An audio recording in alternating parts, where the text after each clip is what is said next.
Good evening, ladies and gentlemen, and welcome to the Vortex Racing Network's production of Dennis Puckett Big Trucking Tuesday. The boys of the Bonfire Racing League are live at Charlotte Motor Speedway for the Southern Drive 165. Thank you to Tim Darby for his sponsorship of today's race. This is race number 2 of our 13-race regular season, as these boys will be vying for playoff contention in just another 12 short races. 3 wide in the booth today. Mean Gene Money alongside my tag team, 3-man tag team of Zach Panzarella and Smokin' Joe, bringing you all the production action. Would be remiss in my duty as a human being and a NASCAR fan to say this broadcast, of course, is part of the remembrance of Kyle Busch and his family. The loss to the NASCAR family, huge indeed. You never want to try to put a empirical value on something, but this is a Dale level loss, and I know it echoed across the community, and I wanted everybody out there in broadcast land to know that it affects us, Kyle Busch fans or not. Big, huge figure. Back to the action at hand. Zach, wow, what a somber moment for me to give you the baton. Good luck. Yeah, I mean, glad to, I guess, get out of the way early. But yeah, this is actually my first racing related thing I have done since the news. I wasn't able to watch NASCAR this weekend. I just couldn't find the strength to do it, and haven't touched the rig, which is where I sit to broadcast these races, since then either. So it's actually it feels good to be back around amazing people in the booth with me. But yeah, very much thinking about the Bush family, and Brexton and Samantha and all of them, and just a massive loss to the NASCAR community, the world as a whole. And like you said, you don't like to value it, or I mean, put value on it or whatever it is, but it feels similar to Dale in that way. And it also, as someone who's a big basketball fan, it feels similar to Kobe Bryant too. It feels like losing somebody that the sport really couldn't afford to, and humanity was very lucky to have. So really unfortunate, but I think the last thing he would want is for us to be skipping races or doing anything like that. So I'm happy to be here and focus back on racing and on this amazing series here. Remembering Devin's Puckett as well.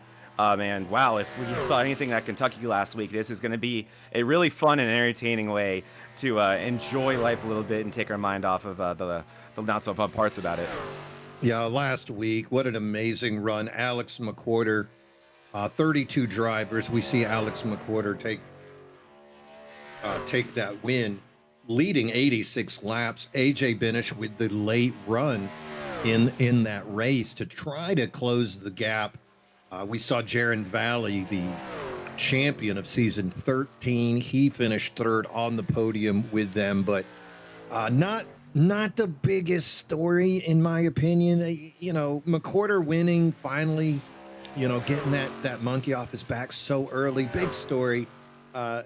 Zach, you might be thinking about what we saw Tom Lester and JC Bennett also, right? That was a big story too. Really big story. Those guys finding some new speed. I'm sure that was what you meant by the biggest story of the race, right?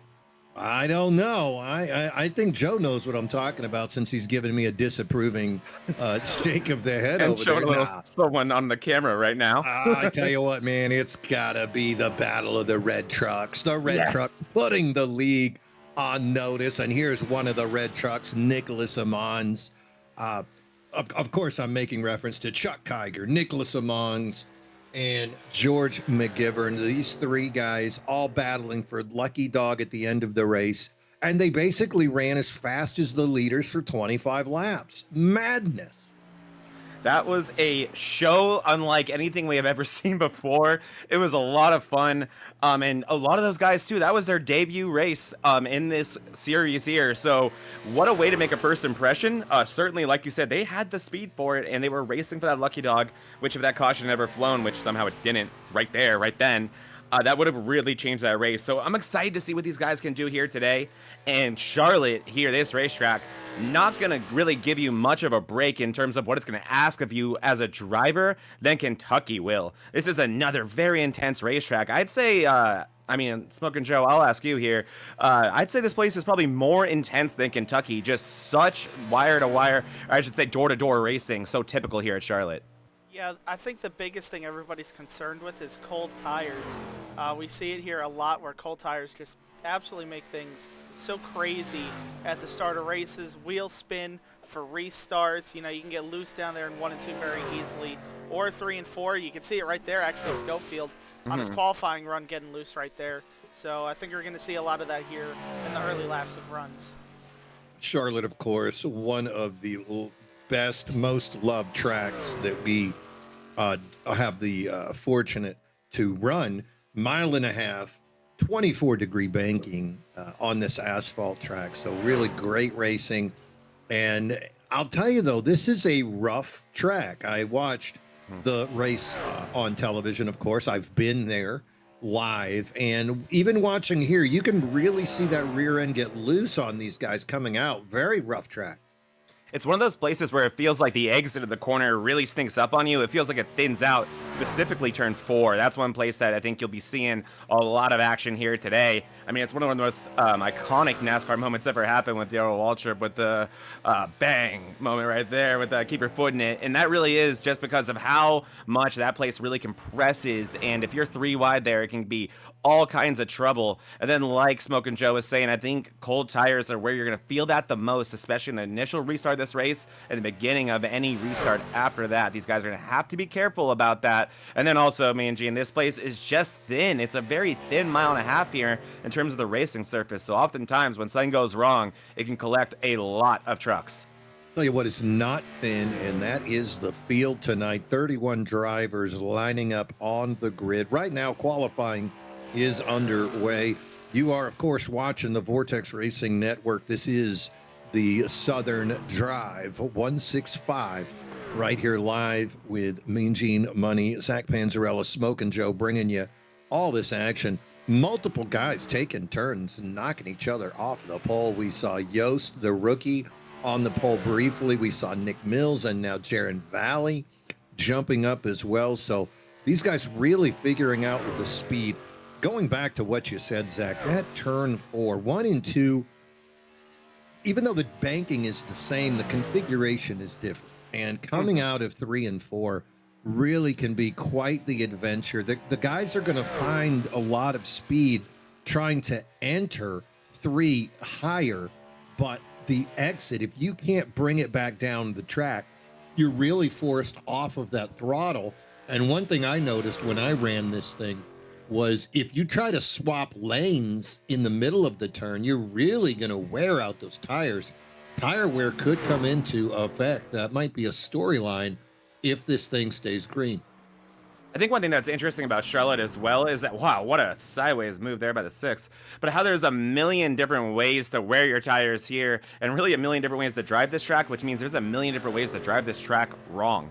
And one of the best guys that I have such a fortune or such a privilege to get to work with is Patrick Calgill. And a lot of times he's like a driver coach. And he taught me something just last week when we were at this track over in the DDIRL MRL Cups, or Truck Series, I'm sorry, is that if you are greedy as early as lap 1, you will feel it 20 laps later. So you need to have that on the top of your mind right away when these runs start to make sure that you are protecting those tires and you're going to have some speed later in this run. And a really good way to do that is to be disciplined about your lanes, like you were saying, Mean Gene, to make sure you're not switching lanes in mid-corner. But I will say, now that the race is over and I have nothing I can give away my secrets, I did find something here later in this race because I've always struggled with the long run here, and I finally figured it out. For me, it was to use the brakes to turn the truck down the corner. And really, I was actually switching lanes, but the important thing is I wasn't turning up it. I wasn't using those rear tires and wearing those out like I was so badly before I made that adjustment. But it was a weird thing that I didn't expect to work here. And like I said, it took me, I don't know, 3 years to figure out how to drive this track effectively. So you're going to see a lot of that out of this very talented field here today, and a lot of different driving styles here too. Now, let's say you're one of the drivers still trying to figure it out. You know, you hear Zach talk about his line, and maybe you try that for a few laps. And you hear Joe talk about his line. You hear Mean Gene talk about his. And then all of a sudden, you're trying 2, 3 different racing styles. I tell you what, try one racing style and a place that you can figure that out right here on the Vortex Racing Network. Go over to our videos category on the YouTube channel, and you're going to see some amazing track guides for the Vortex Racing Network from our sponsor, Fish Speed Brakes. Zach Panzarella and Jordan Fishin putting these together. Now, granted, these are for cup cars, and they are a fixed setup, but the line is the same. It's up to you to just figure out how to carry that speed in there, and that's going to allow you to save those tires and have that rubber toward the end of the run when you really have the opportunity to make passes. Speaking of making passes late in the run, here's Joe Vulpes. He was the regular season champion of season 13, one of the final 4 contenders, and he was just one fuel run away from being up there in that championship note. And another guy on the pole, Joe Vulpes. You're right. That's the 4th guy I've seen switch. Here's Matt Novella, the New Yorker. This guy, tons of speed. Good to see the 56 out here. Let's see what he can do on this second lap. Might already be seeing the track cool down during this qualifying run itself, as it is a 10-minute one. So that really can happen. We saw it happen in other leagues last week. So we'll see what Novella is able to do. That's going to be a 13th place, and I believe that will be it. So this is going to be interesting. And yeah, check out that track guide. We actually just did this track, and I did learn a lot from Jordan during that one. One of the things that he taught me, and let's keep our eye on it, is keep it on the bottom of that that corner as long as you can. Try not to drift up too far up into that wall as we get ready to take a look at these qualifying results. And these qualifying results are official. On the front row, congratulations for taking the pole, Joe Vulpes. Going to be on the pole, got that number 13 Gulf Coast Racing truck in first. Joining him on the second row, going to be Jaron Valley, last year's champion, starting off in that second position. Alex McCorder going to fire off from third. Last week's winner of the Puckett, Gold Coast driver, already moving up. If he gets fast at the beginning, oh my, oh my. Nick Mills going to be starting in fourth, another Final Four driver. The rookie, Richie Yost, going to start in fifth. Kevin Kyle going to round out the top three rows. In in seventh, you're gonna have it David Brenner. Matt Schofield will be starting alongside him with Double O Joe JZ Bennett in ninth. 10th will belong to David Buell. Great starting position there for David. He had a phenomenal run last week. Let's see what he can do with that here today at Charlotte. In 11th, we're going to have Zachary Beekman. He looks to be another rookie here, if I'm not mistaken. I'm seeing 3 numbers, so great to see that. Nicholas Amons, part of Team Red Truck. Cannot wait to see that. Matt Novello will be starting in 13th place with Zach Engel next to him in 14th. Eddie Peltz, Mr. Best of the Rest, will be 15th, and in 16th will be Cody Dorsey. Zach Williams will come off 17th with Sam Milliken in 18th.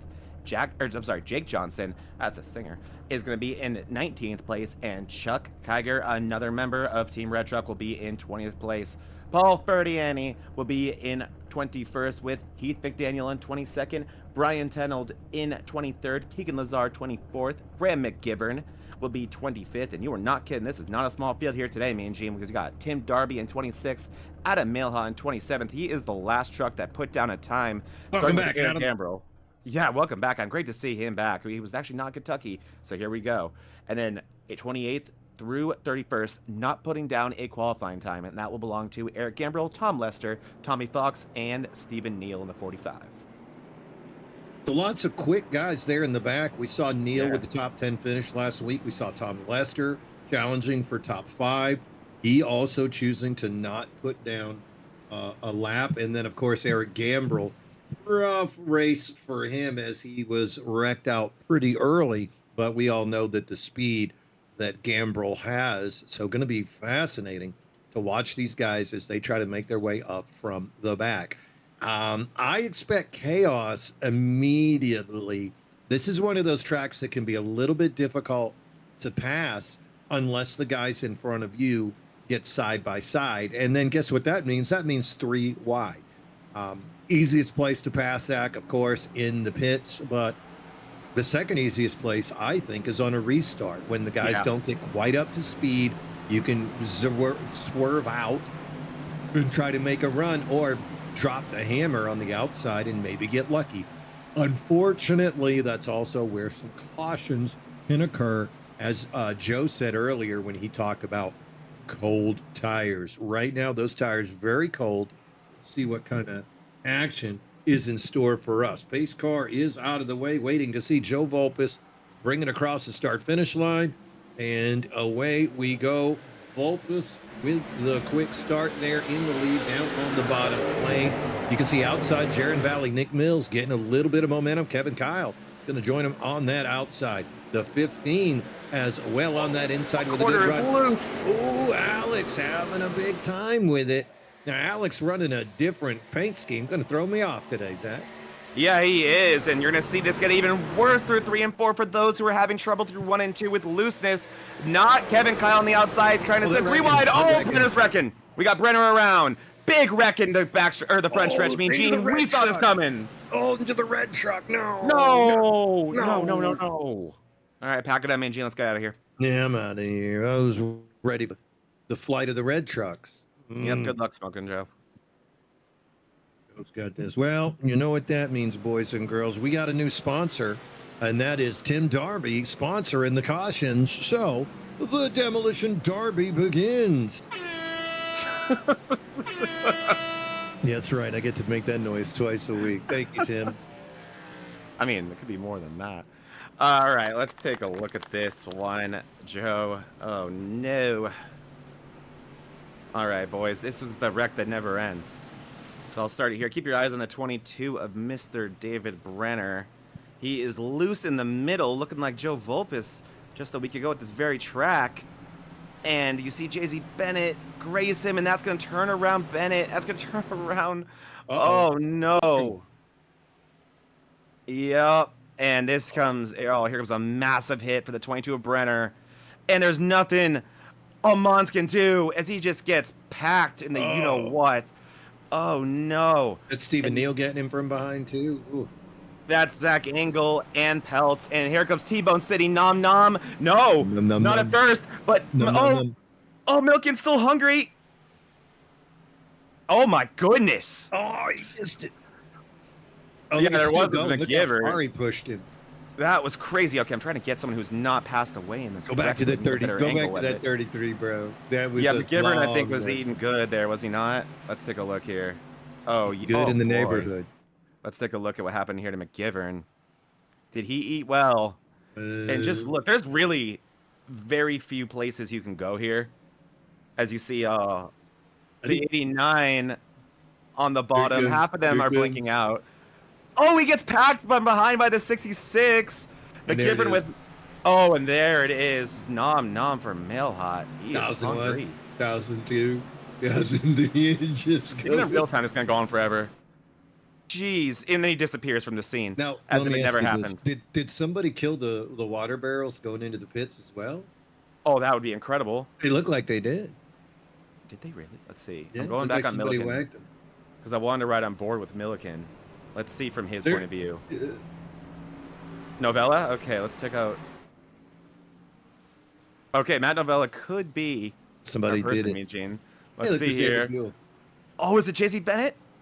Jizzy, no! He's aiming right at him. He's aiming at Oh, him. he's going to dodge him by him. Oh, and Matt Novella is too. These barrels are Wait, hungry. it's not The over. 64! Oh, they got it eventually. Oh, that was proper, guys. Oh, no. Okay, one more thing so we can entertain ourselves during this caution.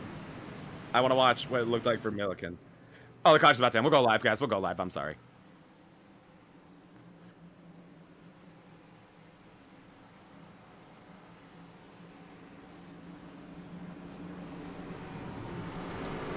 All right, guys. This is going to be another restart, and we predicted this would happen. The front stretch Cold going to tires, be baby. a bad place. Yeah, and the turn 4. There's a little bump in there, too, and that just makes it all kinds of helpful.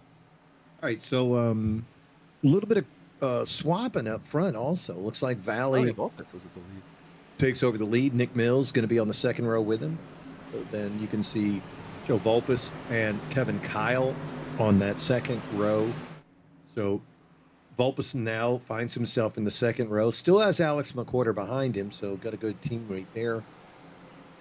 Yost is going to be in sixth, the rookie, then Schofield and David Buell continuing to find speed. Remember, he had a really good run last week, ran out of fuel, but we also saw him run fast on Sunday in the Cup car here at Charlotte. So good to see that continue. Pace car is out of the way.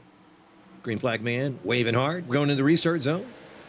And across that start-finish line, away we go. And look at Jaron Valley. Great jump right there. Nick Mills on the outside, going to cut down right in front of the 13 of Vulpes. So you've got Valley, then Mills, then Vulpes. Outside lane, looks like Kevin Kyle trying to make that work. And look how close McQuarter gets behind him. And David Buell up in there as well. Good run as we're going to bring it in to the turn number 3.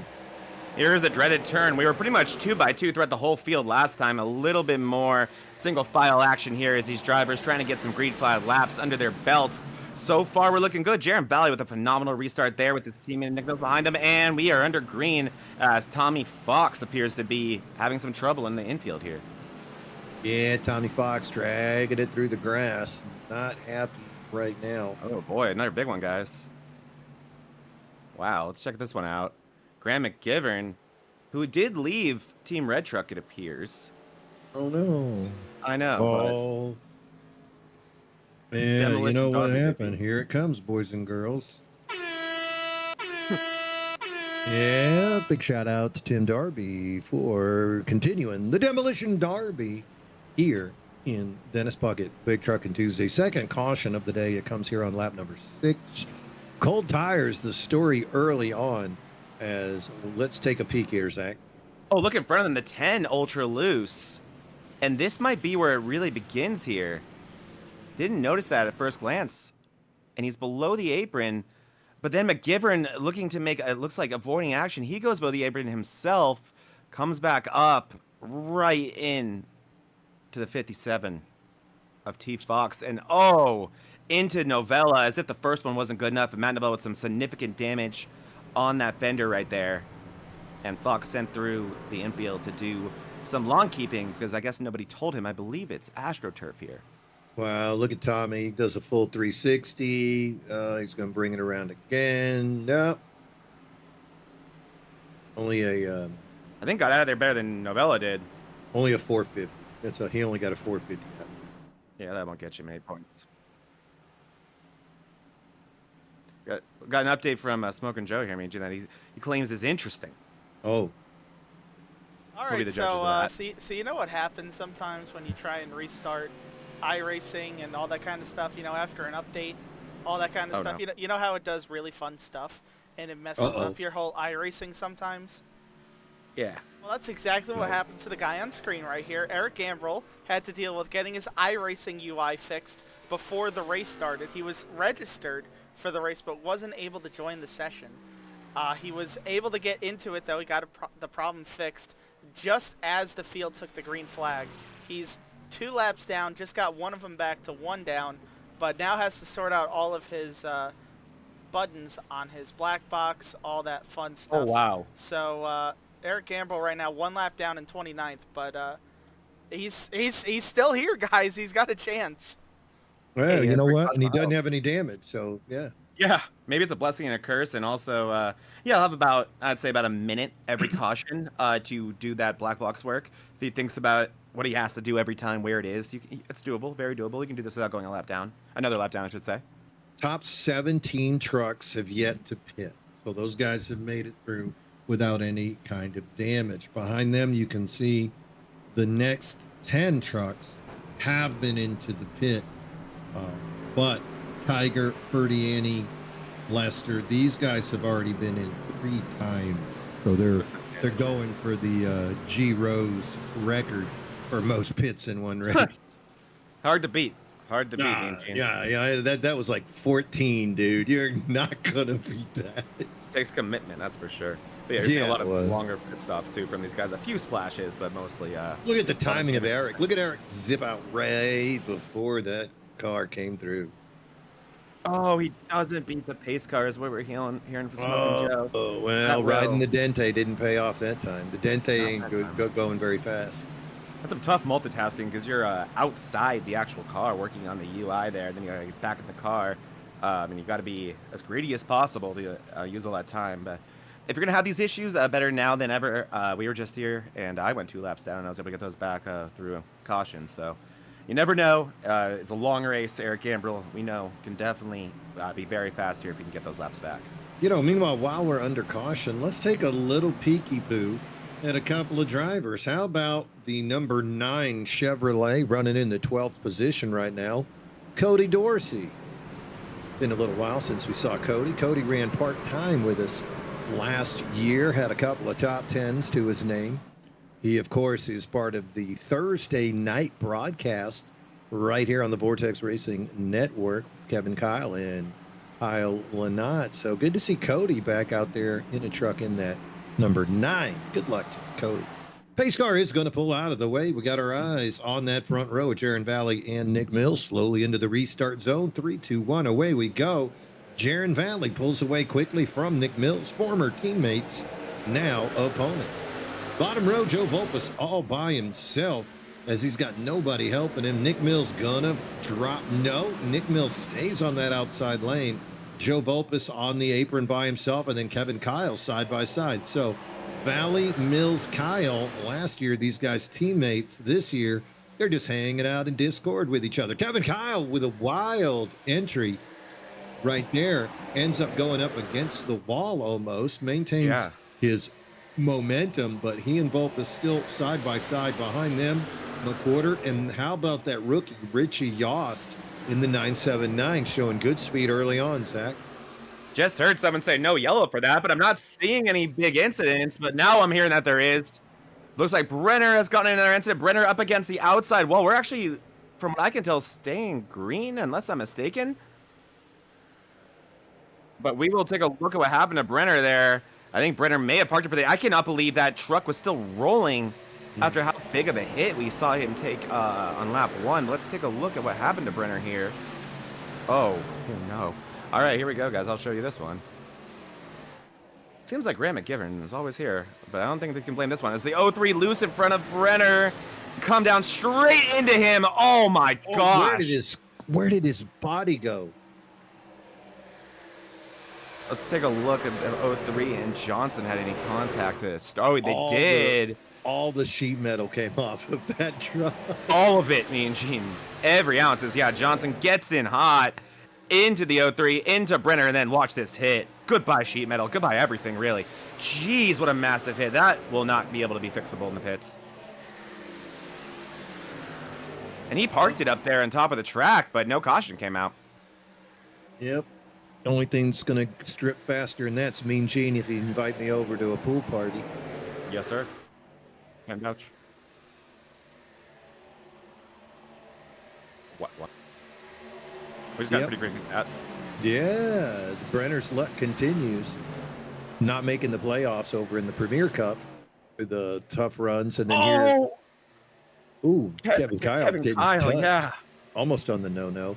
So David Brenner, though, 2 races, has yet to run 15 laps, as he has got 8 up in both of them. So tough start to the season for the Gulf Coast driver. And remember, no win and you're in here in the Big Truckin' Tuesday. This is all about accumulating points, and with no stages either. Pretty much you're looking at get a pole, lead a lap, and finish good. Other than that, it is tough to accumulate points, and you sure aren't going to do it putting in 15 laps in the first 2 races. No, that's not going to help. These guys still running hard. We've seen Joe Vulpes. He was side by side with Kevin Kyle for the longest time. Now he's running side by side with Jaron Valley. Now remember, Vulpes did take the pole, so a lot of speed in that number 13 Ram. But here he is running against Valley. Great race. These are 2 of your final 4 contestants from last year. Charlotte also, Zach, last year it was the elimination race to go down to the final 4. This year it's part of the regular season, so the stakes are lower, but the way these boys are driving, you could not convince me of that. Yeah, really can't. Everywhere you look right now, cameraman doing an amazing job finding the action. It is craziness. Jaron Valley got so crazy loose at a 2 on that last lap. Vulpes not able to take advantage of that particular occasion, and you know Vulpes wants this lead. He had the pole, like you said, nothing worse, and Joe, nothing he hates more than sitting on that pole and not getting his reward, so he's going to want that lap lead here. He's all over Jaron Valley right now, looking on that inside, and he's been packing all types of air onto that 01. Really, with that new update we just saw on the iRacing platform, the air has been very significant, especially in these trucks. 27 trucks still on the lead lap. First truck a lap down is Eric Gambrell, who's actually 2 laps down, so he's going to need a little bit of help to get back up into it. And you can also see Johnson and Darby, they are a little bit further back in the pack, as we've started to see a little bit of breakaway as there are multiple groups going on these runs. You can see the top 3 group of Valley, Vulpes, and Nick Mills kind of in a little breakaway. And then behind them, you can see Yost leading some hungry boys with McCorder, Kyle, David Buell, Sam Milliken. We saw Sam run the Cup Series at Charlotte on Sunday, so doing a little double duty. Nice to see the Houstonian back out there on the track. Jay-Z Bennett in 9th, and Matt Schofield, our comrade from across the pond, running in 10th. Yeah, right now I think things settling in a little bit. I mean, one thing that's very important here at Charlotte is the later you get in the run, the more you really need to start thinking about those tires, especially if you weren't able to earlier. And these guys really trying to be picky about their lines. But man, it's getting crazy up front. 3 wide now. 3 wide up front as Jaron Valley, Nick Mills. Oh, and what a move by Nick Mills all the way to the top. Vulpes look at that on the wall. He slide jobbed Valley, and then he blocked all the way up into Vulpes. Jaron Valley and Joe Vulpes both forced to hit the brakes, and now they hit each other. Vulpes takes the short end of that stick. He's off the pace now. Nick Mills, your new leader. Valley, and then Vulpes And that little battle right there, Zach, I think that might allow McQuarter, Yost, and company to draw a little bit closer, even though they're still about, about a second behind. Yeah, just Volpes. about. Yeah, just about a second behind Volpes, about a second and a half behind the leader now of Nick Mills. Really getting a BOGO special right there. Getting both of our leaders and taking the lead of this race. Great job there by Mills. And yeah, some things never change. These guys might not be teammates anymore, but they're still working together in the Discord together and really took advantage of Volpes right there to complete a great set of passes and come out of there 1-2. You saw the contact there with Valley and Volpes a little bit afterwards, the next lap, and Valley coming over the comms there and saying, you got to my right quarter and I got tight. Just talking about how air can affect these drivers. Come on the loose side a little bit, or come on the inside, it's going to be loose. If you're on the outside, it's going to be tight. Here we go. Speaking of the outside, Jaron Valley going to take a peek around. He tries to go up on that apron. Oh, boy. It's a little bit loose. Comes right back down in front of Volpes. But now with the crossover on Nick Mills. Now, Zach, I'm going to ask you this. You just talked about the brilliant BOGO pass by Nick Mills. Nick Mills doing it to Jaron Valley, Joe Volpes. This is the result right here. Valley, Volpes both hit the brakes. How do you think that would have gone if it would have been Valley trying to slide job and then cut in front of Nick Mills? I think there would have been, first of all, it probably wouldn't have happened in the first place. Would it have been a Stenhouse job? Sometimes when you see your teammate do that, you say, well, you know what you're signing up for, and yeah, you drive right through them. Yeah. But the thing in the first place is you expect them not to do it. So that would be interesting as Mills gets into the wall through 3 and 4. A little bit of a brush there, but that's going to kill his momentum. Volpes going to have a big run through the front stretch here. But you see Valley coming to his rescue. He's going to get the inside of Volpes, so now he's going to have that to worry about. Also just heard a few of our trucks light up the radio. We're going to see some pit stops coming in here soon. Lap 25. Yeah, lap 25. We are going to see these guys coming into the pits very, very soon. And directly ahead of Volpes, green truck. Who on earth is in that green truck? That's Darby, apparently. Yeah, it is. Darby right there. I believe he was in a few of those earlier incidents, so a little bit off the pace here. It looks like he's going to try to hug the bottom, but through this front stretch, that could be difficult. This is not a straightaway. Oh, he let off the throttle, too. A lot. That's a very unfortunate side effect of being a gentleman sometimes, is you just start down that slippery slope. Mm-hmm. You say, oh, let me off the throttle just a little bit so I don't interfere with the leaders. And then look what's happened. Right. Yeah, I agree. There was a 1 second gap between the first group of 3 and the guys behind them. Darby keeps on the hammer.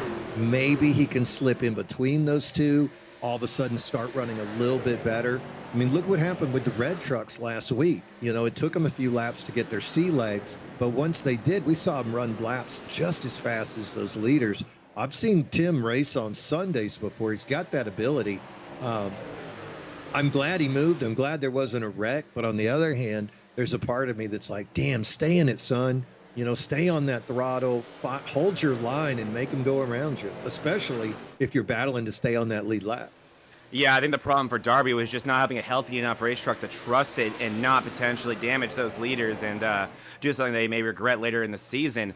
Right now, though, the winner of last week's race, Alex McQuarter, doing what he did at Kentucky, and that's coming on strong late in the run. Tons of long run speed right now for McQuarter. And I know we did just see a few pit there in lap 22, 23, I want to say. I think those may have been damaged trucks, Mean Gene, as these guys are going to want to push this run for longer, in my opinion. You're going to want to try to take a pit stop out of this race if at all possible. And we did get 2 early cautions, so I know those fuel tanks should be stretching longer than at least lap 23. I think these guys can go to 40 plus with the situation they have right now. And I would not be surprised if by then Alex McQuarter has taken the lead, because I also like his line a lot more right now.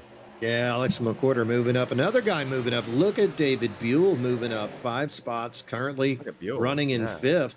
But he's got that rookie, Richie Yost, right on his tailpipe, hugging that outside. Oh, caution lane. out. Darby with an issue. That's no bueno.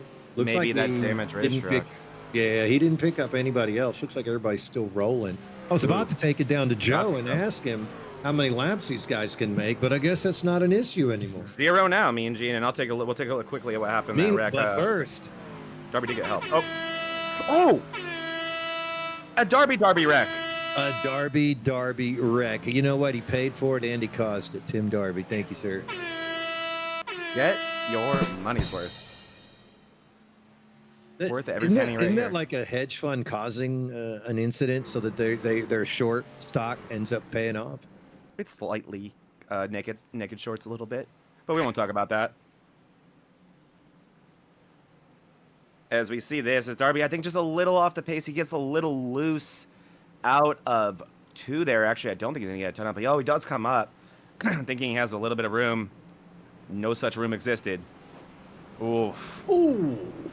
Let's go to that far chase. I'm curious. Yeah, let's take a look. Meanwhile, pits are open, and you can see the parade of trucks. Yeah, Darby comes up. I think he thought there was room, could make up for that loss of momentum there. Go back again one more time. One more time. I want to see that one more time. He caused it and he paid for it. Yeah, he comes right across. It's close. Yeah.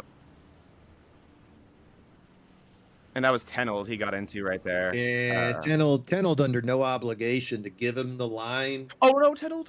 Oh, keeps it. You know, I imagine Tim was probably thinking Tenold was going to power out and go a little bit higher. Whoa, what a mess coming up pit road. Jeez, good thing they're allowed to go inside of each other like that. Yep, he was coming on fast and then got inside of him. All of them, really. So that was pretty fascinating. Whoa, fancy new graphic. Whoa, I'm overwhelmed. I don't know through all those numbers. I mean, Gene, that's too many numbers for me. Let's say Men in Black, MIB. Yeah, I believe so. Darby's still rolling, bro. I'm looking at him. He's coming out of the pit. He's good to go. Like John Cena said, never give up. He is still out here. And there you go. So let's go to Smoking Joe tires. here to break down this thing. It's his graphic. Joe, what in the world are you smoking, bud? So many numbers. Well, we're looking at the new graphic for pit stops, thanks to Buddy Sully. So you can see everybody in the top 10 took 4 tires, except for your new 4th place runner, Kevin Kyle. Took right sides only. All right. Now, I usually am a guy that says, yeah, let's take 2 if it puts me in the lead and gives me clean air. But when you're in a pack, it can come back and bite you. Now, Kevin Kyle, though, this is a guy that makes a living taking risks. You know, he's very accustomed to taking a long shot and making it work. You know, we saw him win a couple of seasons ago in the iRacing Super Speedway with some pit row 2-tire work. We've seen him be knee deep in fuel runs before. So Kevin making the early call here as we are on our 3rd caution rolling here on lap 31. So we'll see if this is going to pay off for KK. Big move, though. It's a big risk. Being in the middle of the pack. He's going to, I think, be a sitting duck to start this run. But the track position is good. He's there to help his old teammates if that's something he still cares about. I do hear ducks, though. Oh, wow. Did you get that for that expression? Quiet, you. That's amazing. I appreciate that. Yeah, going to be fascinating to see. The other thing you got to look at is Alex McCorder with clean air in front of him. Going to be drag racing Nick Mills. Now, again, though, we're back to all cold tires. See what happens. Nick Mills does have control. Going to make a good jump on that outside. Kevin Kyle trying to go with him on those 2 tires. Kyle side by side with McCorder. Jaron Valley on the inside with them. Joe Vulpes, 4th truck on the inside lane. David Buell, 2nd truck on the outside lane with a good run. Going to come right up to Kevin Kyle. Top Kiger 4. Gets loose. Oh, Kiger's loose. He's touching the wall. Do that. And the red truck goes on. Meanwhile, you can see them spread out as they bring it into the turn. JZ Oh, we got a wreck. We got a wreck, JZ Bennett. Bennett right into the back of Richie Yost. Looks like Zach Beekman up there is going to get through that. Kevin Kyle was in that one too, me and Jane. Oh, Kyle and Bennett looking at both of these guys pulling into the pits almost immediately. Brian Tenold, the rookie in the 995, going to bring it back up onto the track, but ooh, the insanity and the madness as the Demolition Derby continues. Oh, thank you, Tim. I really like this button. All right, here we go, boys. We'll take a look at this. Kevin Kyle, predictably with those 2 tires, a part of this one in the Hornet's Nest. Here we go. Take a look. I think the 29 in him may have made some contact, if I wasn't mistaken. Yeah, there it is, coming up right into KK. Nothing 2 tires have to do with that. As Yost gets into Kevin Kyle, Jay-Z Bennett turns him around saying, I like that guy. He makes my trophies. He sends me wood. And then this just takes off from here. Good wreck avoidance so far. Oh, and there's a stick for all of us. Clipped him. Angle. Yep. Gonna get right into that rear end right there. Oh no, as Tommy Fox gets around it. Very good. And then Tenold really gets a good bite of that steak. There's some leftovers. Can't have that. It's steak. And then into the inside wall. Yup. As Kevin Kyle gonna say, I was meaning to pit anyway. I didn't get those other 2 tires, so I just meant to do that. This is where I wanted to be. So, fifth caution, Joe. Fourth caution on the day. Is it Eric? It's Gamble. Is he on the lead lap? Yes, sir. So much excitement in that lucky dog call out, me and Gene, from Eric Gambrell. Bark, bark. Nice. So we are still rolling up here in the front. Now, interesting, Nick Mills took the outside lane on that last restart, but I just heard on the radio he's on the inside this time. Now, I would imagine having Jaron Valley on the inside of the second row influences that decision, because he had Valley on the outside of the second row last time. That's one of those stick with your teammate deals, right? Yeah, stick with what you know. I think a lot of times drivers are just more comfortable in situations like that as well, knowing that those teammates are going to be a little bit more predictable, right?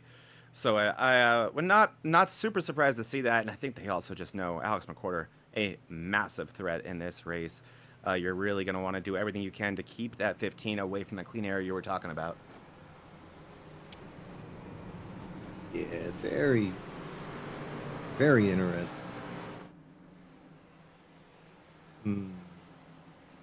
As these drivers already getting irritated with one another over the comms. 4 cautions in under 40 laps will do that for you, and I can only imagine it'll get better. Joe, are you listening to the chippiness on the radio? I know what happened. Look at Joe. Yeah, it's already getting pretty chippy, me and Gene. All right.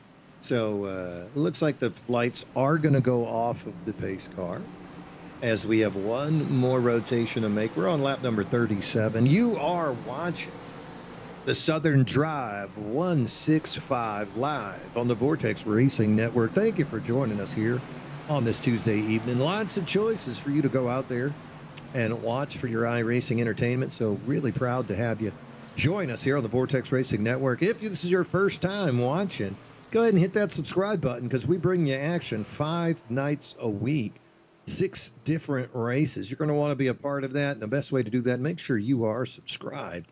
Go ahead and share and like the video. Put us up that algorithm. Need your help out there to make this thing continue to grow, and grow. We offer you some track guides over in the video section of our YouTube, and also do full-length races periodically, our special events.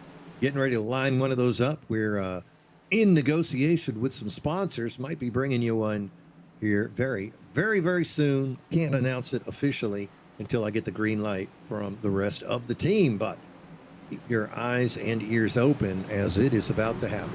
Speaking of about to happen, pace car should be pulling off very, very soon, Zach. So we're going to go green here on 37. Here we go. It's going to be an interesting restart.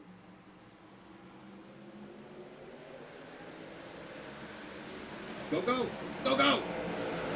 Yeah, Mills out of there. And Mills with a great restart there. And he has really been excellent. And I think it has something to do with that help from Jaron Valley side by side with McWhorter and Valley. Valley's going to want to complete this pass to get that clean air away from McWhorter. He does just that. These drivers getting out of turn 1 and 2 for what seems like the first time in a handful of laps as they get their ways through 3 and 4 here. It's still Mills, Valley, McWhorter, and then Vulpes back up to 4th place. And a little bit of separation back to David Buell, still holding tough on all that track position that he was able to gain. And look at this absolute insanity through mid-pack. That's why I gave you the restart. I'm already looking in the back of the field. I'm It's watching insane. one of my red trucks, Nicholas Amon. He's battling there with Matt Novella. You can see Zach Beacom is in that action as well. Here comes Eddie Peltz in the 7. And then here comes some beautiful side-by-side right behind them. Oh, and look at this. Somebody off pace. Nicholas Amon's off pace. He's going to get eaten up by the field. Light contact turns into heavy contact. Red trucks touch. Red trucks touch. Not what we ever want to see, but I think we may stay green as no one really got turned around, but a lot of trucks got destroyed there. Kiger, it was a lot of damage there. Pretty much if you had a red truck, then you were not looking good in that wreck.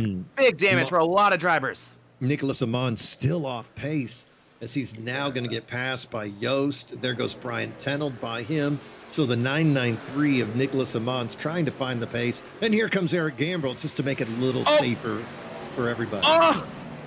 Eric Gambrill doing a little bit of lawn care himself on the inside there to Mons. Yeah, if you see the passenger side of that front fender, that thing has a pretty considerable damage, so not driving the way it was about 1 or 2 laps ago. Up front, it's not much more calm as Valley, Vulpes, McWhorter, and Mills are going at it. Yeah, side-by-side action by Valley and Alex McWhorter. McWhorter, he did win this race last year, and he won last week. Lots of momentum in the pit stall of that number 15. All of them, though, trying to catch Nick Mills. Mills, so many wins over in the Premier Cup, and he would like to continue that momentum here in the Truck Series. Look at Valley right on the back of McWhorter, trying to pretend he's Ricky Stenhouse. So was he trying to block me? Whoopsie daisy. Now he's side by side with Joe Vulpes. And he does back off. Valley backs off just a little bit to let McWhorter go. But McWhorter, he is living life dangerously right on that front bumper of Valley. You saw smoke in front of them. And on top of that, that wreck really creating the most separation we've seen in the field all day. Really 2 big fields now. And so much so that these damaged trucks will likely be under danger of getting a lap probably within the next 10 laps or so. If we're able to stay green until then. So a lot going to happen here for all these drivers. And if one of these leaders cannot complete this pass, he may have your opportunity able to use a lap car as a pick in about 10 laps time. But I don't think anyone wants to wait for that. McWhorter looking for the lead. No, right now 22 trucks still on the lead lap all the way back to Tom Lester running in 22nd. And then the cars with some damage. You can see Bennett. You can see Kevin Kyle. Those 2 guys together with a little bit of damage. I look into the pits. Looks like Kiger and Novella still in there getting some work done. Jake Johnson is on the track. And then behind him, Brenner is retired. Adam Mailhot and Heath McDaniel. All 3 of those guys calling it a day. Mills misses the corner and he loses the lead. He loses a lot of positions all the way down to 4th place. Goes Mills, and now it's going to be between McWhorter and Valley for the lead side by side still. McWhorter going to try to make this happen here on the inside. He was so loose at a 2 about a lap ago, able to hold on to his track position. McWhorter 2 weeks in a row, in my opinion at least, looking like the strongest truck out here, but Vulpes keeping everybody honest here as well. Really being also very patient. I would say probably the most patient in this group here. He's had his nose cut off about 3 times in the past 4 laps. Yeah, Joe Vulpes not wanting to take any chances. He wiggles a little bit coming out and then still wiggling a little bit. Yeah, a little bit low. And then gonna probably fall victim as he and Nick Mills. Mills on that outside lane gonna have a little bit more momentum as those 2 are closing the gap up on McWhorter. Vulpes is gonna slide up into the front. Very dangerous. Mills stays behind him for a heartbeat and then going to go back to that outside at his quarter and now loses a little bit of speed on that outside lane. Drops down to the 2nd lane. Ooh, McWhorter got loose. You could see Vulpes pack that was air from Vulpes. Yep. Yeah, he packed that air on that left rear. And look at the speed of Nick Mills. 3 wide. Let's go 3 wide. Let's go 3 wide, Zach. 3 wide, out of 4. Vulpes ultra loose, uses that looseness to turn down the corner. Brilliant stuff there by Vulpes. Not going to get any positions from it, but going to live to see another day. Buell not going to join the party thanks to all this craziness. And these guys are going for it. And one thing that I'm seeing is all the really, really fast trucks are very comfortable with being ultra loose. They are just wheeling these things around these corners. Case in point, the 13 of Joseph Vulpes. Yeah, Joe Vulpes now trying to fall back into line, single file, second, third, and fourth. Vulpes high, and Buell going to take a peek down low. That's that red number 52. And those guys actually close the gap on McQuarter and Mills side by side. Mills, he's look at McQuarter. He is as wide as a dang barn as Vulpes just cannot sneak by him. That lets Buell get through. Now Buell underneath McQuarter. Late run speed here by the 52 of David Buell, and it's a great thing to see.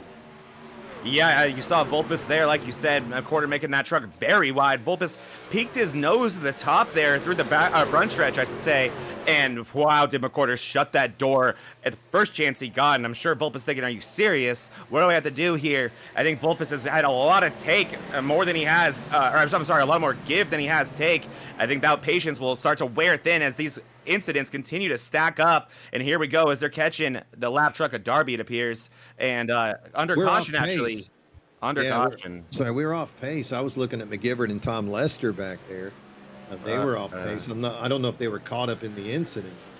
Seeing Milliken, but I don't think it's Milliken. Trying to see. Hearing KK and Lazar. I don't know if KK ever fixed those. Well, one thing's for sure.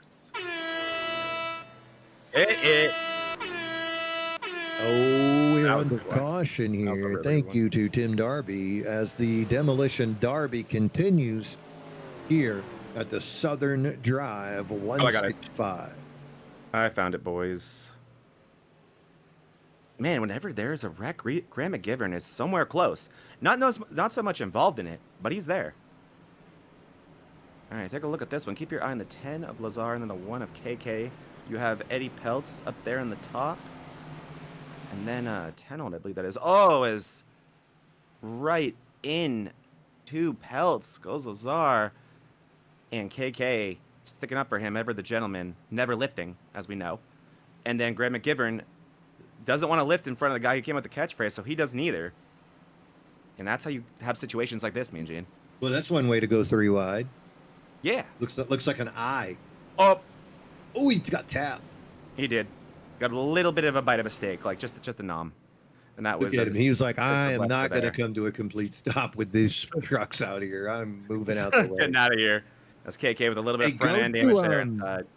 Go to Sam Milliken while that all happened. I heard he might have had a bad connectivity issue. I saw that. He disappeared for a while. It was like right here. They just mentioned us on the booth. Shout out, guys. Hi. And let's see here. I think he's just gonna disappear for us, Mean Gene. But then he like reappeared like below the track. It was kind of interesting. I saw it happen. I bet he knew then. I bet he knew he did it. And yeah, I think he did. He's like Dalton Geyer. He's aware when it happens. Because it happens so much to him, not Sam. Yeah, not seeing it here. I'll let you guys know if I can specifically find it. I found it initially when I was trying to find this wreck, but it may not be in our data. Let's go to Smokin' Joe, because I heard that they're smoking some of what Smokin' Joe smokes, and we know how bad that can get. All right, well, we got some different strategies going on here. So the top 5 all stay out here under this caution. They're pretty much right on the window, teetering on it to make it to the end on one stop. It looks like Joe Vulpes, Alex McQuarter decided to take fuel only there to give themselves some security net. Jaron Valley has decided to come down and use a second set of tires in the pits that only leaves him 1 set of tires for the rest of the race by putting on 4 here, along with David Buell.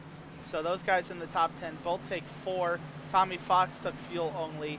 Everyone else on back that pitted took 4 tires. So pretty much everybody but the top 5 plus Vulpes, McQuarter, and Fox, they are only have 1 set left, and we're not even halfway in the race yet.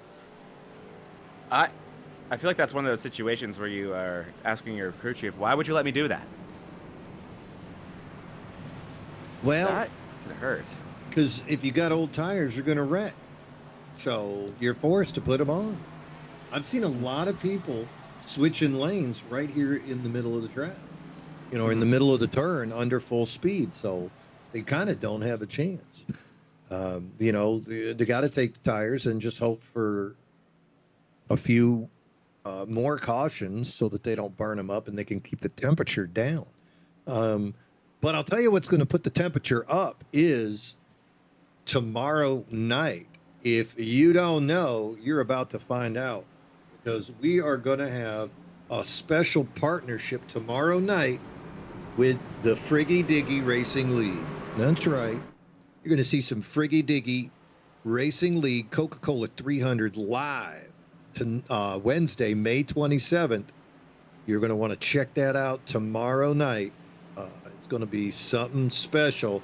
May 27th, tomorrow, or later today. Friggy Diggy depending where you are. Coca-Cola 300.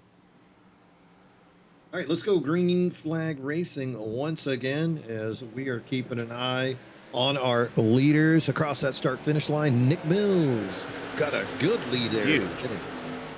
He did. Steve Neal and that Kyle Busch, M&M's number 18, over there in second place now. Like we said, this is very mixed up with this field, as he has a great exit through two there to get that second place. Oh, man.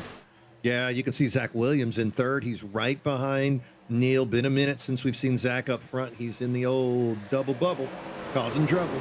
Outside lane, Golden Octopus driver. Under him, look at Jaron Valley. And then here comes Volpus. Whoa, big contact behind them. Is that no, Gambrel? Oh, poor Eric. He finally was up into the lead group. Now he finds himself sideways, driving over Toyotas. Yeah, he does. Eric Gambrel, not what he wanted there. I will try to find that for you, but before that, me and Gene, I don't think these guys have heard the sound effect that you came up with here. No, guess what? Thank you, Tim. Got me another one of those. You guys are watching this on your TVs at home. Your family is asleep. All right.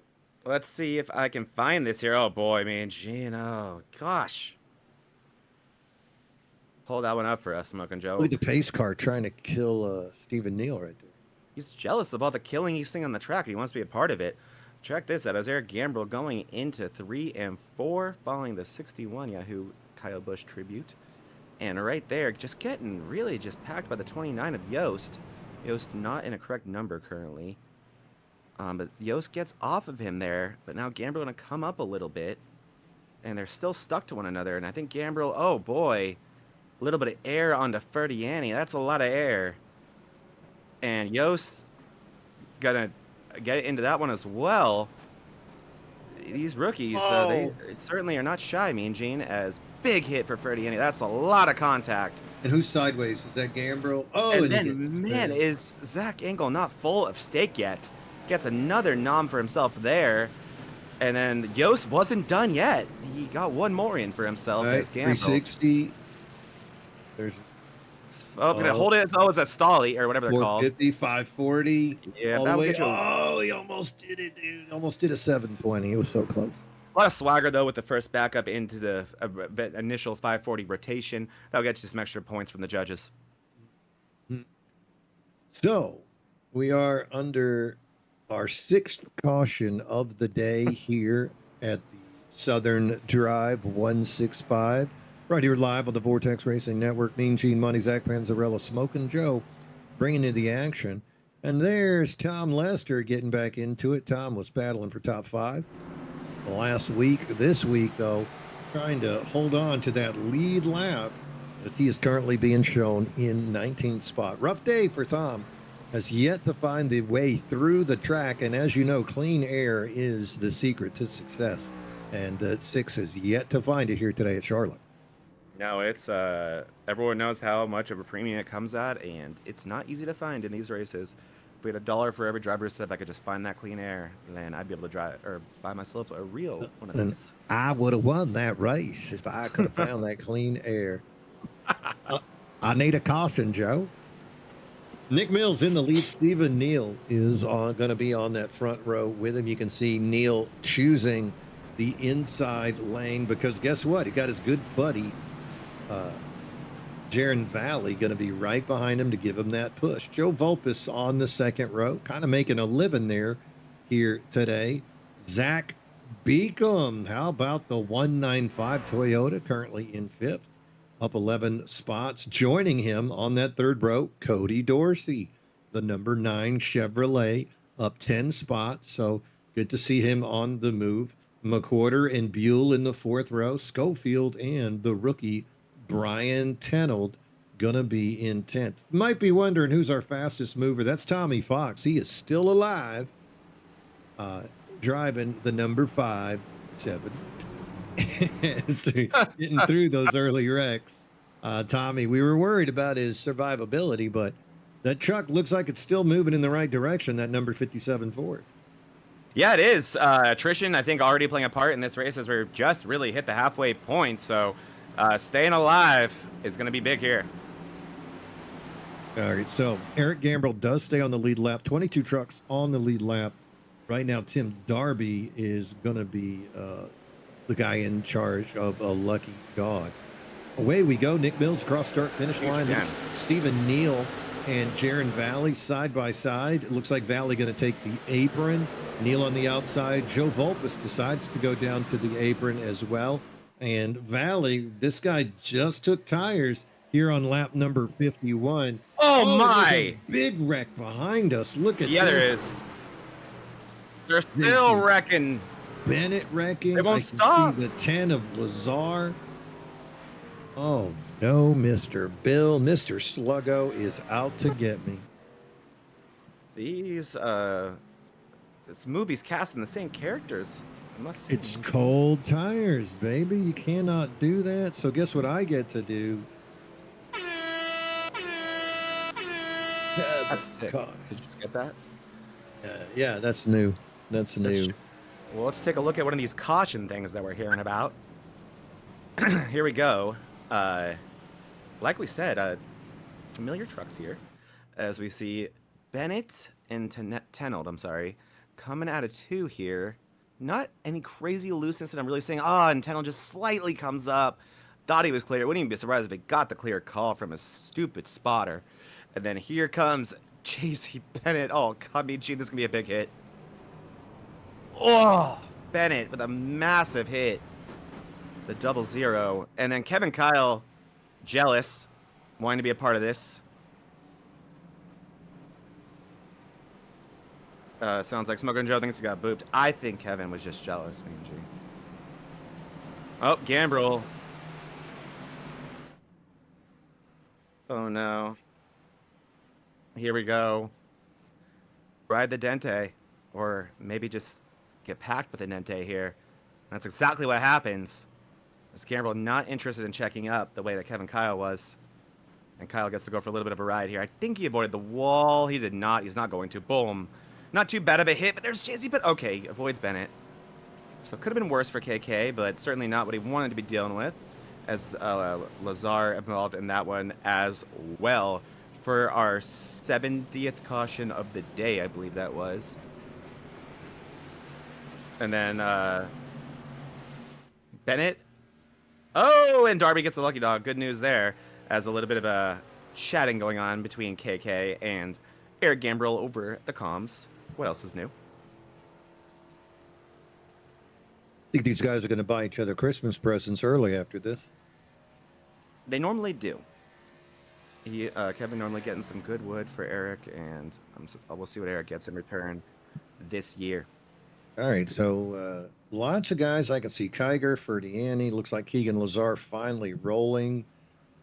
Looks like Brian Tenold still getting repair work done. I can see Tim Darby back into the pits as well. What lap are we on right now?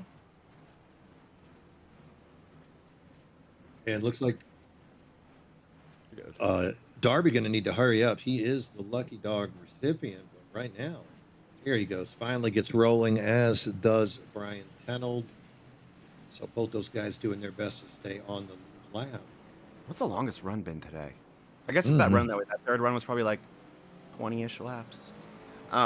Yeah, this race, I mean, really, I think this is a track where you're going to see cautions breed cautions, because like you said, it is those cold tires they are very difficult to race on, and every time you have one of these cautions, it does give those tires an opportunity to cool back down, which makes it difficult on these drivers. And I think if we can get through the first handful of laps, we'll be able to get another good run going here. Yeah, so looks like 23 trucks going to be on the lead lap, and then we can see Jake Johnson rolling back there, but he's 10 laps down. Would be the first truck rolling. So amazing how many trucks are still doing okay. There's Joe's info. Joe's info. I like that. Call him Info Joe. I like that.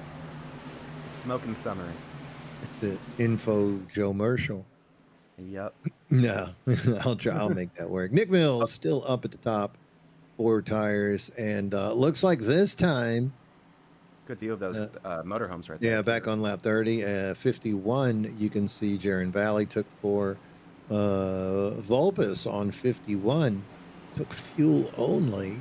Imagine, yeah, he might have pitted earlier though for those tires. Stephen Neal.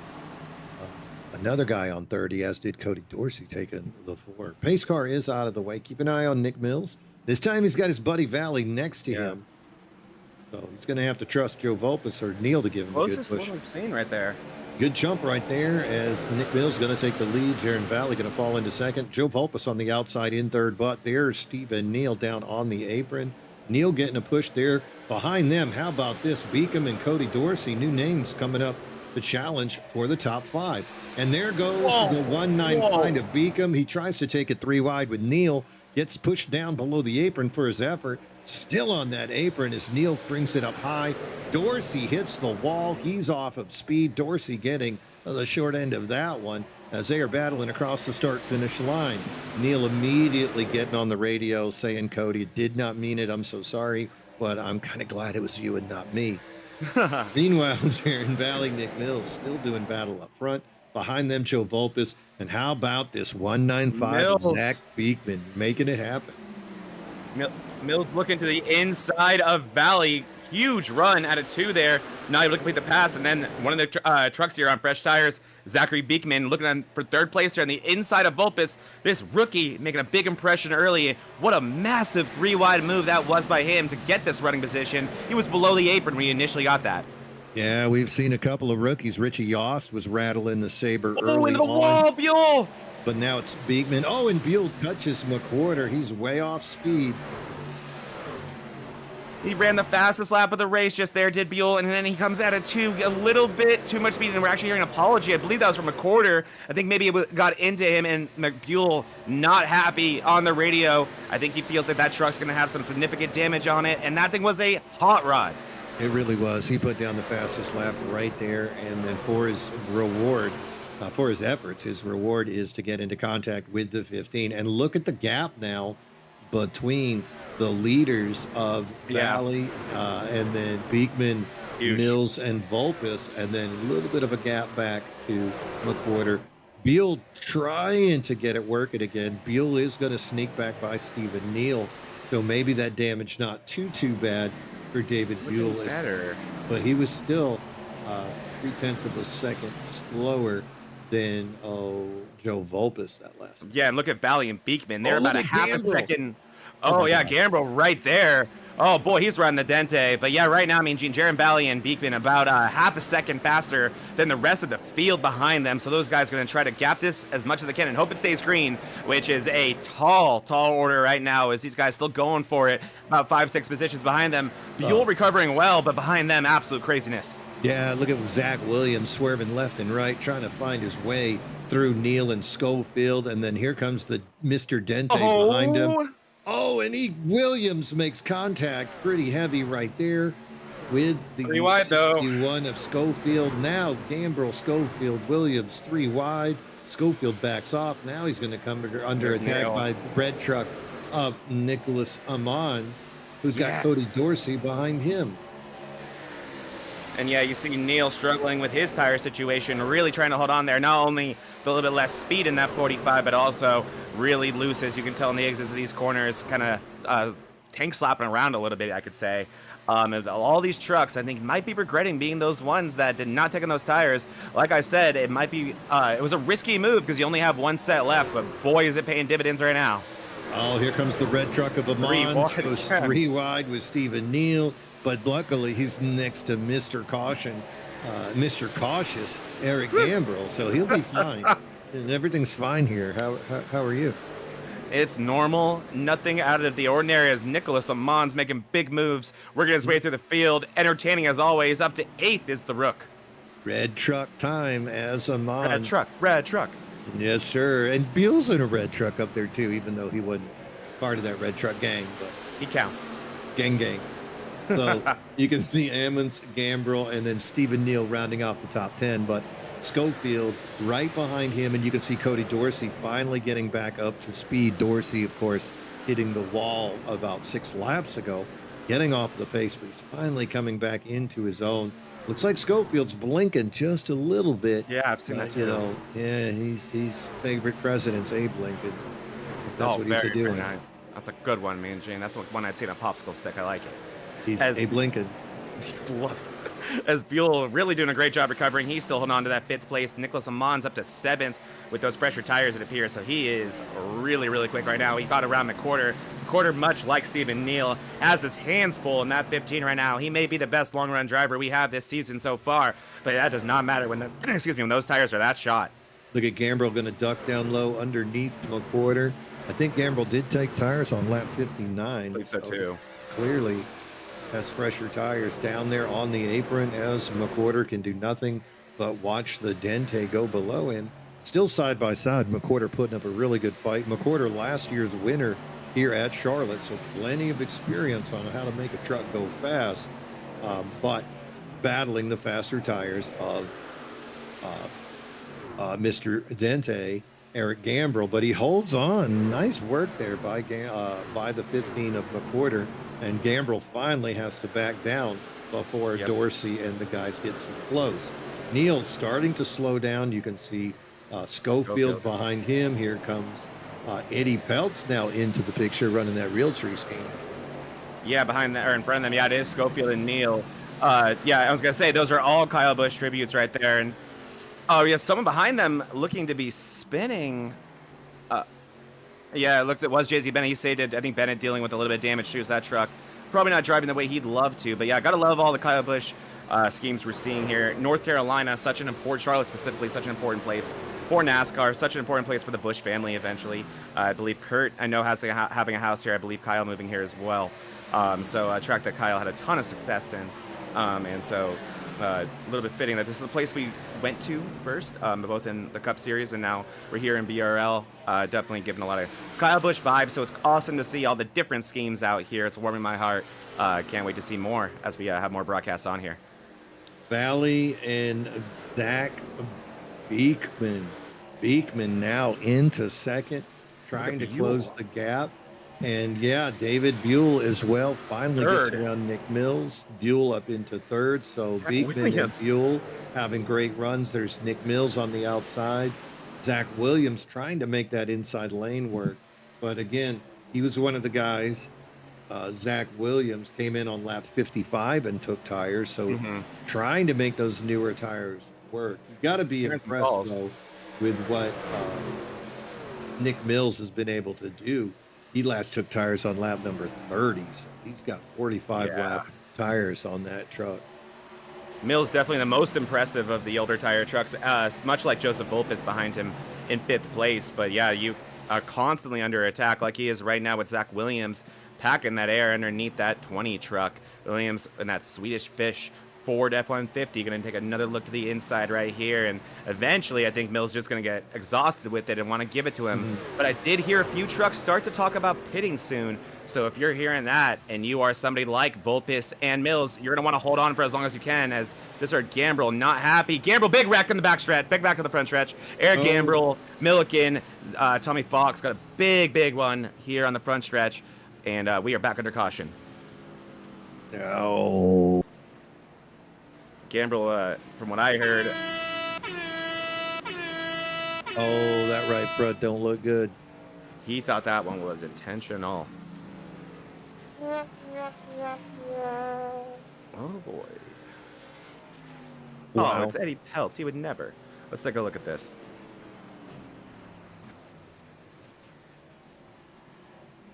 So here we go. We're going to ride the Dente right into a tree. Yeah, all right. So there's Gambriel up high. He's in the front. And who is that? Eddie, Jake It's Eddie Johnson. Peltz right there, exactly. I believe that's Yost right there. Yes, it is, I think. 2 9s out here today, so it's kind of confusing. Could be Dorsey. And there it is into Gambriel. Oh, look out, Jake. Look out, Jake.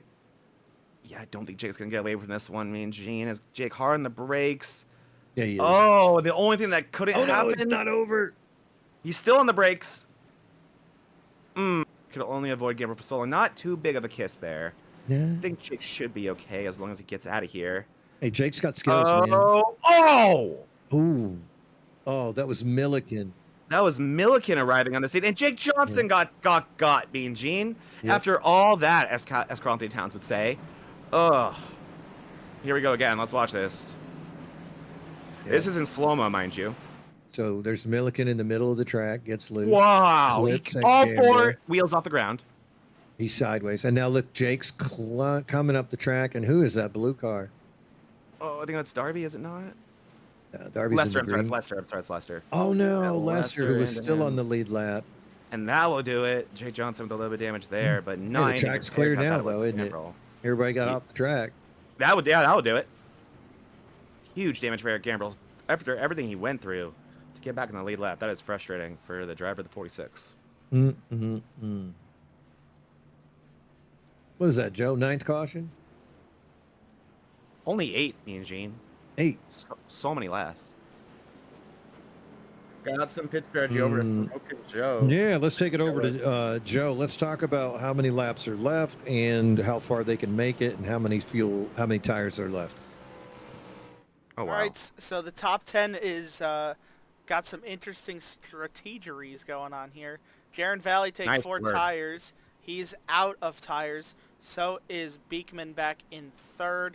Buell in 4th. All of them out of tires. Vulpes, Mills on 4 tires. They still have a set left, remember. Alex McCorder in 9th as well still has a set left. One guy also has a set left, and that's Kevin Kyle, because he didn't throw tires on here at all. Fuel only from Kevin, and he'll restart on the front row with Jaron Valley. Now, we saw Kevin do this earlier where he didn't take tires, and he was caught up in a wreck, not of his making. Right. We saw a truck just kind of push up the track, and Kevin got picked up there. So this will be Kevin's second chance to make no tires work. And this time he's going to do it from that second row. Behind him, the 195 of Beekman. You can see David Buell up in that top 4. Here's Joe Vulpes, Zach Williams. Both these guys have run well all day. Nick Mills and McWhorter, lots of speed there. And then Nicholas Amon going to be in 8th. We're seeing the red truck continue to flex. Nice to see him get his rhythm earlier. Last week at Kentucky, he got his rhythm, but it was too late. He was already a lap down, not able to find that pace without those cautions. Add in a few cautions, all of a sudden he finds himself able to match the speed a whole lot quicker, and he looks like he's in full rhythm now. Very curious to see what that rookie's going to do when we go green here on this lap. Yeah, him and Beekman, definitely rookies to watch right now. Looking like we have yet another very stacked rookie class over here in the BRL Truck Series. So this looks like an early coming out party for those 2 drivers, and excited to see what they can do here with this mixed bag of strategies in front of them. You know, another couple of rookies, Richie Yost, we saw that guy running up front. He's down in 18th, but he did start in 5th, and we saw him running up in that podium position for a while. And then Brian Tennell, the 995, is continuing to battle to stay on the lead lap back there. So 21 trucks on the lead lap. Pace car is out of the way. Jaron Valley, Kevin Kyle on the front row. 3, 2, 1, away we go. Jaron Valley with a great start. Zach Beekman going to go with him. Kevin Kyle on the outside does a good job not spinning those older tires. He's got David Buell behind him. Joe Vulpes, 3rd truck on the inside row. Going to have Nick Mills, the 20 is the 4th row.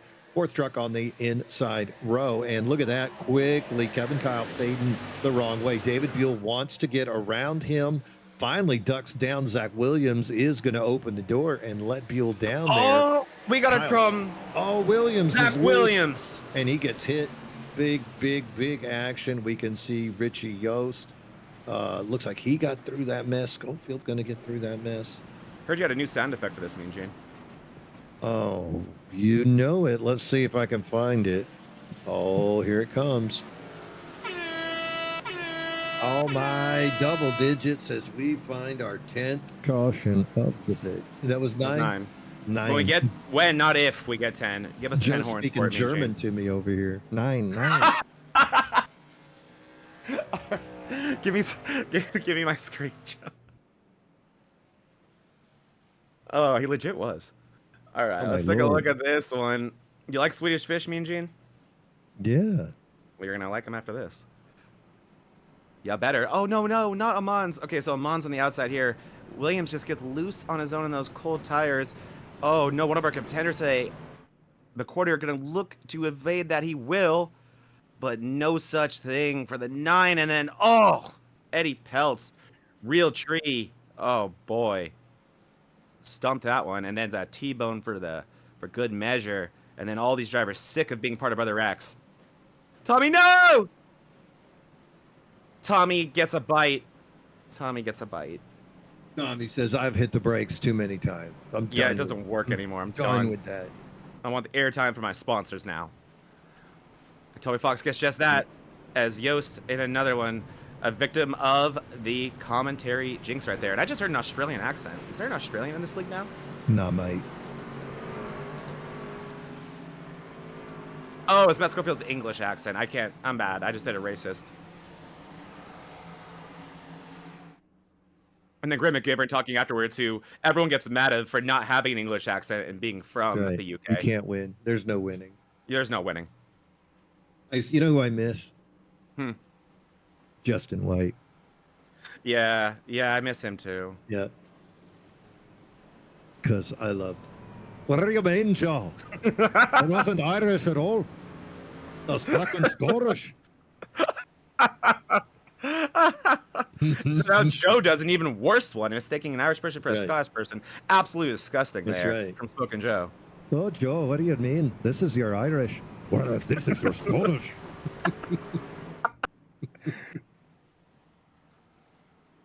Oh, yeah. For it to be Canadian, it has to be a boot. I can't do Canadian because all of a sudden I start speaking like a Jamaican, and I have no idea Same. why that happens. Same, a boot, and like I see. I just did. I sounded Jamaican. Now that you say, it, I can't even hear that. Oh my gosh, you're right. Sanka, you dead man. Yeah, man. You're so right, dude. Oh. Oh my goodness. All right, so back That's what to happens when you have to give us sanity. 9 cautions. Jaron Valley, the Christmas Island driver, finds himself up in first still, joined on the front row. That's Do we have a... No. oh, that's an accent for you. Yeah, it is. Jeez. Zach Weekham, the 195, going to be on the inside roll as Valley has chosen to be on the outside. The second row going to be Nick Mills and Joe Volpus. David Buell and Kevin Kyle in row number 3. Row 4, Nicholas Amons, captain of the Red Truck team at the moment, and Alex McWhorter. And then row 5, Matt Schofield. And here comes another Red Truck driver, Keegan Lazar. You love to see it, man, Gene. You'll love to see it. Look at the inside. Look at the inside lanes there. Third, fourth, and fifth. Amazing. All the red trucks getting in there. I know it's a Coors Light or a Coors Banquet beer for Lazar, but there's still red It counts. on that. Tommy Fox still rolling, finds himself in 11th. Graham McGivern, he's still Team Red Truck as well. So that's actually 4 red trucks all together on that inside lane. Away we go across start finish line. Jaron Valley bringing Beekman with him. Look at Nick Mills, tries to pinch down there on him. Didn't quite do it as Beekman keeps on rolling. Now, Did Valley get the outside there? He did. Okay. Oh, look at Beekman. He's got big brass ones. He cuts in front of Nick Mills. He must not know who that 20 is. And now Beekman on the outside. Is Mills going to dive down to the apron? Here comes Volpus in 4th, and David Buell rounding out your top 5. Buell has had an amazing race, finding himself up in the top 5 again. Zach, that guy was in the top 5 at Kentucky till he ran out of fuel. Hopefully they pushed enough gas into that thing. We could see what he could really do here today at Charlotte. Yeah, Buell running out of fuel with about a lap left last week, and he did not get the top 5, at the very least, top 6 position that or finish that he deserved. But right now, Buell just another phenomenal, resilient run here today. Me and Genie's gotten some damage, but has held on to it. Now in 5th place. And you saw it right there with Beckman and with Valley, and I should say with Mills, as Mills said, you must not know about me like Beyonce, as you saw that big block from Beckman and Mills having none of it. Gambrel seem to have an issue right now as well. Not happy with Zach Williams, I believe it is. Kevin Kyle starting to fade a great deal. Remember, Kyle not taking tires, and he's feeling the effects of it right now. He's fallen back into 7th. And Nicholas Amundsen, he doing battle. JZ Bennett had to go through the pits for a black flag. Now he's back up on the track, but he comes up right in front of the rookie Nick Ammons. Ammons now going to take a dive underneath him. Bennett, nothing wrong with Bennett's truck. Just had to get that penalty, get that black flag taken care of. So he's still battling very hard. Then you got Tommy Fox. Fox now putting the press onto Bennett as well. Richie Yost back up to speed, currently running 9. Kevin Kyle off pace has dropped, currently in the 10th spot. You know how all these trucks look as good as they do, as ones like Yost, Fox, we've seen in so many incidents, oftentimes none of their doing, but these guys, I don't know how their trucks look so good and are so fast. You can include JZ Bennett in that as well. But I doubt they're asking any questions right now. Doing a great job in the top 10. And up front, the rookie of Beekman doing everything he can to try to stay with Valley. But the defending champ showing why it's exactly that. Oh, looks like Eddie Peltz is about to come under attack. Eddie in 20th is the last truck on the lead lap, but he is losing time. Just heard wrecking. Very, very quickly. But I don't see it. I heard it over the radio. Maybe these guys are just traumatized and having PTSD. Yep. So I'm not seeing anything on the track. Sorry about that. Eddie Peltz gonna let the leaders go by. That puts him in the lucky dog position. Oh! Massive hit there. Yeah, was that a Mons? Or was that Buell? Wow. A Mons, Mean Gene, looking like a straight shot at it, too, into the outside wall. Massive hit for the rookie. Not what we want to see for Team Red Truck. Hopefully he's able to recover from that. We've seen substantial hits there. Can't do that much more. Only 20 laps to go in this race. Hold on to her. That was a big one, Mean Gene. Zachary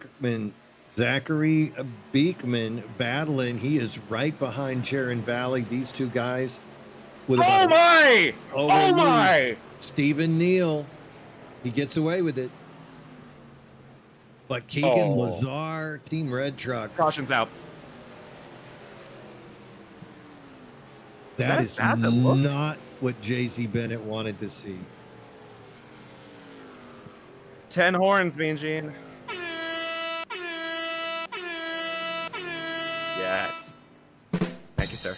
Yeah, 10th caution of the day. I'll tell you what, that is not what JZ Bennett needed to see. JZ Bennett just served that penalty, putting him a lap down. All of a sudden, Eddie Peltz goes a lap down. Caution comes out. JZ stays a lap down. I believe Eddie P going to get that lap back. Yeah, I think so as well. Definitely none of these guys going to lucky dog. This did not look malicious. Neil is one of the classiest drivers I know, if not the. But here we go. Lazar just comes down, I believe. Maybe thought he had that 45 M&M's Toyota cleared into the entry of the corner. I've made this exact mistake, actually. Yeah, I thought he was clear. And then him and Neil are just going to get kind of stuck with one another. Absolutely behemoth hit, though, for Lazar. I don't think it gets back in the Neil. No, Neil going to get away with this one, too. So that's would you good. do me a favor and go to the in-car of Neil when that happens? Yeah. And you're I'm curious. I'm curious how Steven handled it. Because I know what I do when that happens. Yeah, you foot to the floor. No, yeah, I downshift and foot to the floor. Yep. As we see him, like, why you coming down? Why you coming down? I'm still here. Not clear, Beer. Not clear. Oh, no. And then to the inside wall we go. Look at those RPMs. They are coming down. Oh, see the class. I mean, I think they were. Yeah, up for a minute. He's like, okay, there we go. He's there. He let him down. He was at 6,800 RPM. He went all the way down to 51. And then does a phenomenal job here, gassing it back up to rattle this truck back up and keep it straight. Good job there from Neil. Live to see another day. Another wreck. Be about 15 to go. That was a pretty solid wreck right That there. Yeah, was a so bit, here yeah, we go. This is curious because some people have some tires, people tires. what I believe, and this is a lap 93. We're scheduled for 110. Let's take it over to Smoke and Joe. Joe, why don't you talk about what people are thinking? Top 8 all stayed out here. All guys except for Alex McCorder surprisingly staying out with that extra set of tires. Everybody else that stayed out, Tommy Fox as well. So McCorder, Fox, both still have a set of tires in the pits, but do not pit here. Everybody else that stayed Why? out has no tires left. Joe Vulpes was the first one in and out, taking 4 tires, his last set.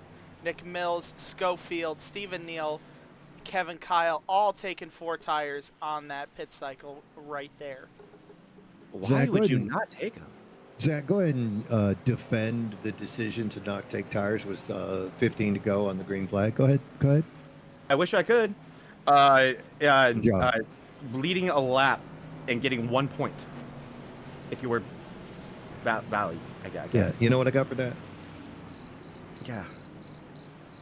There's 15 to go. When do you think it's going to come back around to you? If we get another caution immediately, which is likely, 1, you won't have an advantage, and 2, you won't have the time. You're going to lose all the 'Cause track position. look at Vulpes. He's in 10th with those newer tires. So even if they come back out, Vulpes's tires will be less than 15 laps old, and you think you're going to get by him? No. You're caught because your tires are going to be cold on a restart. Yeah, with a tiny advantage. And then you got look at that. The other guys that did that looks like Tim Darby back up into 10th, and Look at he's that out there clacking on noise. some freshies. Nick Mills is out there on freshies. Schofield's, is he not? Oh no, he's a 78. Okay. Sitting ducks right here, me and Gene. Sitting ducks. Yeah, so you got that.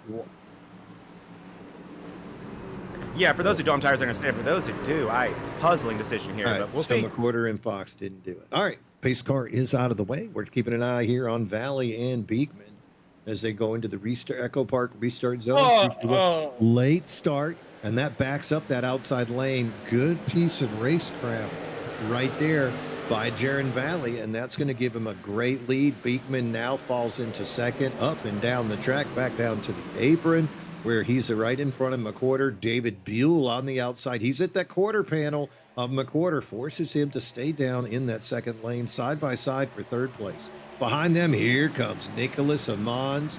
He is putting the pedal to the metal as he is up into fifth. Tommy Fox inside of him, trying to make the older tires work. Then you got Richie Yost back into the top 10, Joe Vulpes and Nick Mills doing battle back there on their cold, fresh tires. And then Graham McGivern representing Team Red Truck. Lloyd loses a spot as Stephen Neal back into the top 10. Great job by the back of the field is all. We got a wreck in the back right there below the racing surface, but it may still bring out a yellow as it looks like, we got one around there, the 995. That's and Brian Tennell. Okay, so Tennell there, and we are still green. So here we go. Jaron Valley still in the lead. Beekman behind him on the inside of him, actually, looking for the lead of this race. You're going to want to complete this pass as quick as you can before those fresh tires get to you, which is going to be sooner rather than later. These guys are on borrowed time right now. Side by side, but the outside momentum of Valley going to hold on to the lead as he brings it into turn 3. Back down to the apron goes Beekman. McWhorter in third, watching the side-by-side battle. Look It's at already the here. acceleration. Yellow out.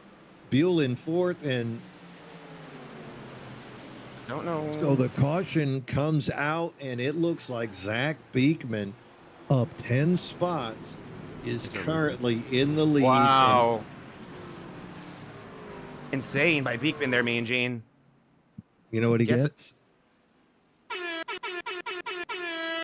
That's 11. 11 of those. Yeah, I'm not seeing anything else.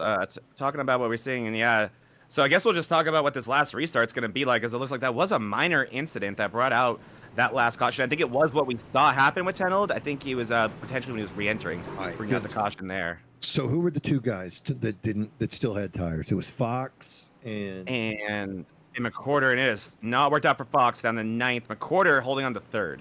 All right. So I mean, you got to do it now, right? Right? Do you do it now? What do you do here if you're McWhorter? It looks like He's not going to. If you're Fox, I'd say yes. You're all the way back to 9th. All right, here comes Tommy. Yeah, he will. He will. He Okay. made the call. Looks like the 15 and McQuarter going to stay out there in third. And here comes JZ Bennett is going to get a lap back. So good for Very good. JZ. Remembered that previous caution. Eddie Peltz got that lucky dog after he went down a lap, unceremoniously went down a lap right before caution number 9. So Gotta be finally, JZ back on the lead lap. And now Eddie's back a lap down. Go. Yep, it's been a lot of that for a lot of these drivers here today. Got to be a helpless feeling if you're Alex McQuarter right now, knowing you have among, if not the fastest truck in this race, and you just don't have the tires really to fight against a lot of these guys that are now right behind you. Because Volpus up to 5th, Amon's up to 6th, Mills up to 7th. Mills has been pretty dominant for a lot of this race, looking like also someone who could definitely be our fastest truck. So McQuarter really is going to have to be on defense for a lot of this, as I think Beekman and Valley will end up being as well. But one thing they can do to control that is get a great restart here, and honestly, as weird as it sounds, Mean Gene, not race one another for as long as they can. I'm curious. Tenold looks like he came out of the pits late, and then he sped around everybody. Oh, he's going back in the pits. This is curious. Yeah. Don't think that's a... Joe, what's that? okay what with kind the of rules technique? there. What's we're going to go to our expert here, He also Smoking Joe. is heavily disregarding the pit stall rule, as well as what appears to be the speed limit. Yeah, broke the speed limit. There's. He left early, came in early, left early. And Used then went 25 back in. boxes on the in. Not really sure what's going on. I do not have any information for you guys on that one. Not sure if BRL has that rule. Races or leagues like DDI, MRL, Mean Gene, 5 boxes in, 5 boxes out. Can't do that. There's been a lot of wildlife at this race. It's like we're in Florida right now. No, don't summon the Florida Man Racing team. Did somebody say Florida? Exactly, Florida Man. For those of you at home, want to play a fun game? Type Florida Man and then put in your birthday. What's You're yours, gonna- Mean Gene? August 22nd. My story, I think, is some guy, I think he stole an alligator, and they caught him with it in his car, which is, like, insane to me. Mine is guy rides naked on Florida Turnpike on a motorcycle with his feet. I can't believe that even makes the news in Florida anymore. Nah, that's probably a common occurrence these days. Mm-hmm. I didn't read the whole article. Maybe there was some lengthy explanation in the rest of the article. All right, well, 12's my lucky number, Mean Gene, so let's go for 12 cautions. Lap 100. We're going to be at 101 when we start past that start finish line. Zach Beekman now in the lead on the outside, battling Jaron Valley. Away we go. Good job.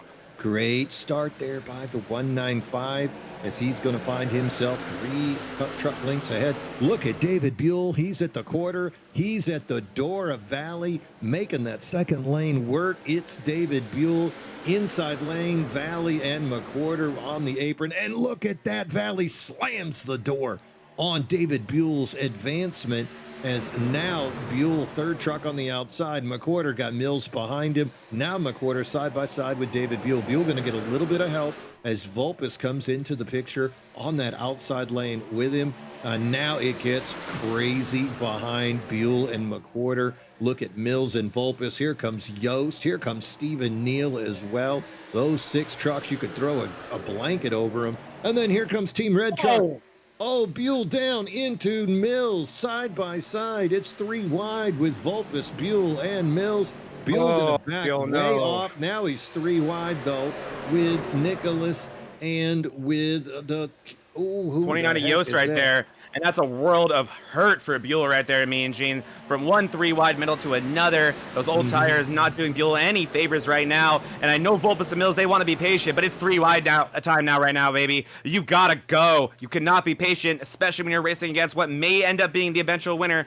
Keep your eye on the 20 of Mills and the 13 of Volpus. These guys with their fresh tires, they're about to catch that group of 3 in a hurry. Gonna be 7 to go as they get to the start-finish line here. Look at the insides Valley. Caution 7. out, dang it. Oh, Beekman does lead at the line. He will.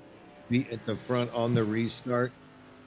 Looks like Tim Darby, Eddie Peltz, all sideways. Who is that? Is that Eric Gambrell as well in the wall? The Yeah, it Dente, is. he got loose on the Dente and got thrown. He did, Mean Gene. This was one that happened on the Don't you do backstretch. it. Look at that. Look at this. He's letting him know. He's like, hey, Well- man, we're pitting, bro. Hit it 12 times for Mr. Dennis Puckett. Don't you dare go back on the track because we're pitting.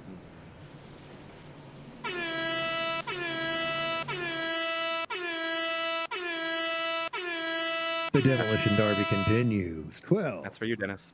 Yep. All right. Next stop, 18. So let's see if we can take a look at what happened here. Again, same cast of characters. Here we go through 1 and 2. These guys were going hard. I think a lot of them seem to have damage because they're having a hard time keeping it with the pack here.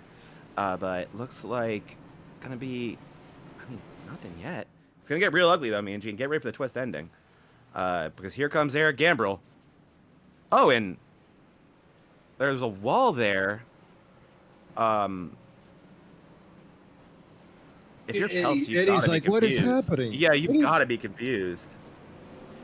Likely a massive hit for Peltz. As again, we talked about Did this. Gambrell just hit the brakes and go sideways back there? No, the 03 just hit the wall.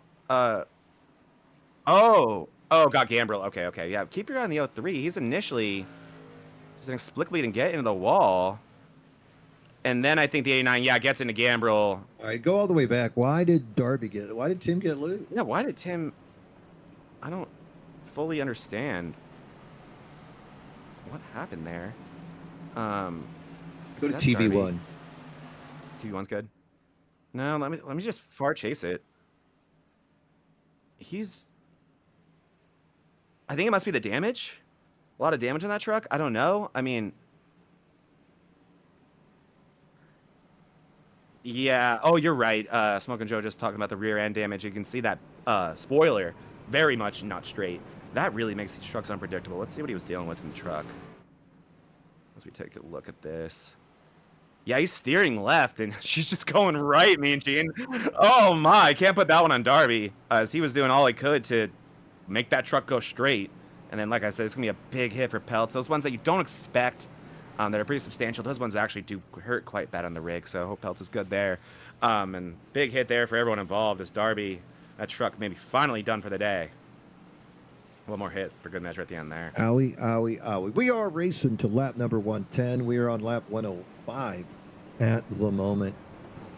Getting ready to go green here very, very soon. You're watching Dennis Puckett Big Truckin' Tuesday here live on the Vortex Racing Network. This is our Tuesday night activity here. Remember, tomorrow night, Wednesday, May 27th, you are going to see a very special presentation as Friggy Diggy Racing League is going to have their Coca-Cola 300 right here live on the Vortex Racing Network. Kevin Kyle going to bring you all the action. So got another little bit more of Charlotte here tomorrow night on the horizon. The Friggy Diggy boys and Kevin and KK. Are we in Look at that! Look at that! We're not, but did you see that? They came out of the pits. They just came out of the pits, and Gambrell like creeped next to Darby. Oh, that's always comforting. He was just like, "Hey, I see you. Are you I'll as see good as you. what I am right now? I'll see you soon." He goes green. I'll When see we get you back to on- the States, I'm going to beat your ass. Pretty much. Lord of mercy. All right, so we're on lap 106, going to be at 107 when we go. So we're going to have 4 laps to go once we cross the start-finish line. We're into the restart zone. Away we go. Beekman with a good run. Got a pretty Rookie. hard bump from Nick Mills there on the outside. Valley and McCorder trying to make the inside work. McCorder actually goes in the grass trying to find some speed. Behind He did, him, I saw that. Volpus, he's hauling booty, and then Richie Yost, the rookie, and then Nicholas Amaz, Team Red Truck Gold. Look at the 15 trying to block, do not block Nick Mills, you silly, silly goose. Look at that. Now McWhorter gets put 3 wide. Volpus goes underneath. Mills on the inside. McWhorter tries for a Look at late Valley, too. block there on the 29. That works for him. Neal with some speed. McWhorter fading the absolute wrong way. He needs to be looking forward, not backwards. Valley working on Beekman the battling. outside. Yeah, this is going to be a big moment here, but now you got Mills and Volpus, a little bit fresher tires there. These guys are going to want to keep those two in front of them side by side. Watch out for Mills, Mean Gene. He is definitely the shark in the water right now as Jaren Valley back to the lead. Packing that air is Beekman. Beekman pushing up under that left rear, and it does push Valley right up the track.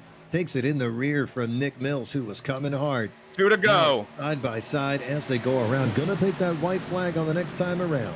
Here comes Mills and Beekman battling for second. Valley fourth, side by side. McWhorter, Stephen Neal. Oh, Mills is around. Beekman. Volpus gets hit by Neal. We stay green, Mean Gene, under the racing surface. Valley to the lead. Jaren Valley. Nobody around him coming out of 4. Trying to chase down the lap truck of Zach Williams, taking the white. He's going to go to the inside of Williams. Hope this is a drama-less situation. He has a massive, massive gap here. Alex McWhorter with the same tire situation as him in second. Richie Yost in third. The rookie, Zachary Beekman, all the way back in fifth. Volpus fourth. There's not enough time. All Jaren Valley has to do is hold on for one more set of corners. Valley bringing it into 3. Nobody challenging him. McWhorter trying to press as hard as he can, but he's a full 7/10 of a second back. Jaren Valley looking around. Nobody to see except the flag man. Jaren Valley gonna win here today.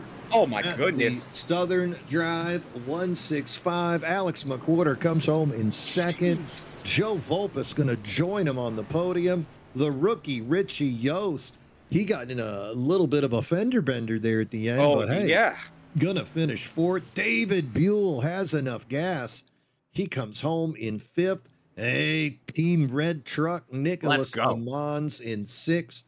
Rookie Zach Beekman going to bring it home in seventh. Stephen Neal eighth. Jay-Z Bennett, what a recovery, for ninth. And Tommy Fox going to round out the top 10. Let's go, boys. What a crazy finish here. You guys want to see something crazy? Pull up my replay screen real quick. You thought there was a fender with Yost there, Mean Gene. Watch this right here. Keep your eye on T-Fox. Here we go. Massive hits there for Bennett and Fox across the start-finish line. Oh, and Darby. Hopefully no incident penalties there, as those guys had some eventful days. But yeah, there was some drama after the drop of the checkered flag there, and some contenders like Mills, as you see Mills slide around the track right there, already getting to know our rookies like Beekman. So close there for Zachary Beekman there, me and Jane.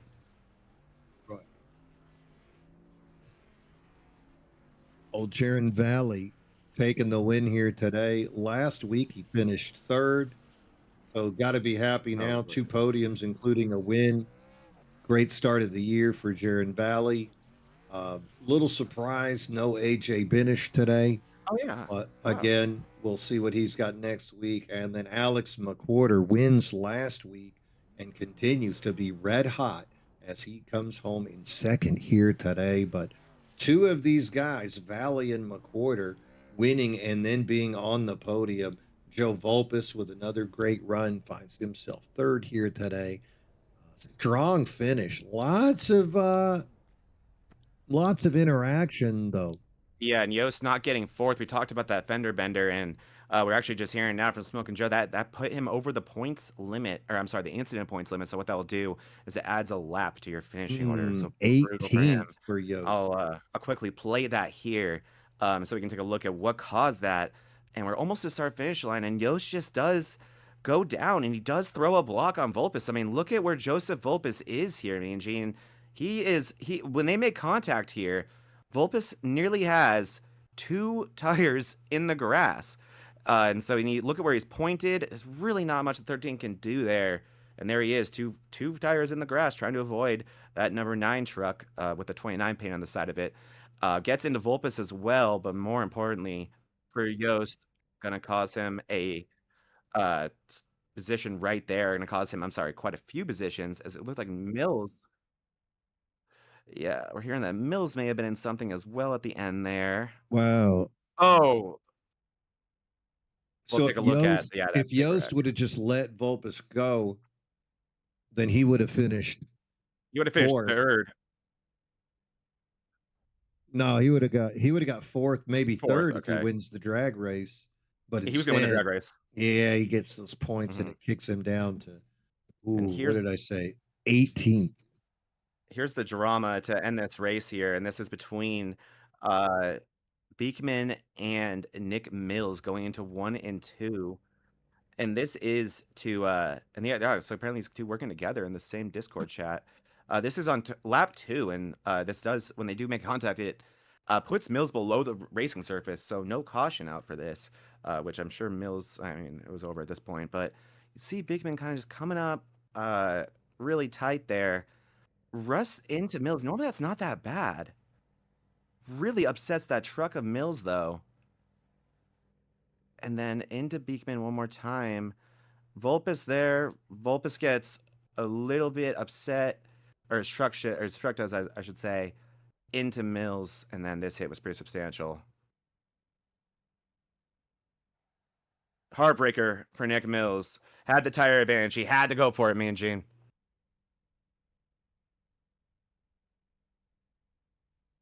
A lot of drama to end this race here at Charlotte. Yeah, got a little wild there at the end, but you know what that does do, right? What does that do? Team Red Truck, 5th place. Yes, sir. Oh, that does. Gets our Team Red Truck top 5. There it is. Right there on screen. Big moment there. Yep. Look how close Graham was to getting the top 10 for Team Red Truck. I know. So that's going to look good in the team standings, I think, for that team right there. Yeah. So great job. Graham McGivern, I mean, really attrition. Never say and die in this race was a really big thing. You saw with Tommy Fox winding up in 9th place there. And how about Tom Lester, too? We saw that guy dancing on the outside of going a lap down. Biggest dropping, though, has to be looking at Nick Mills coming home in 15. Yeah. That's painful. And, of course, Richie Yost with the penalties finishing in 18th after the guy was podium position. A great deal of that race. I'm just looking down here. Unfortunately for Tim Darby, he was battling to stay on that lead lap pretty much the whole time. Comes up short there at the end. Kevin Kyle also with the incident penalty, gonna lose a lap, and then They call those drivers one lap down below. yeah, Yost. and then Chuck Kiger, Team Red Truck. Yeah, not what we need. Sacrificed it for Team Red Truck.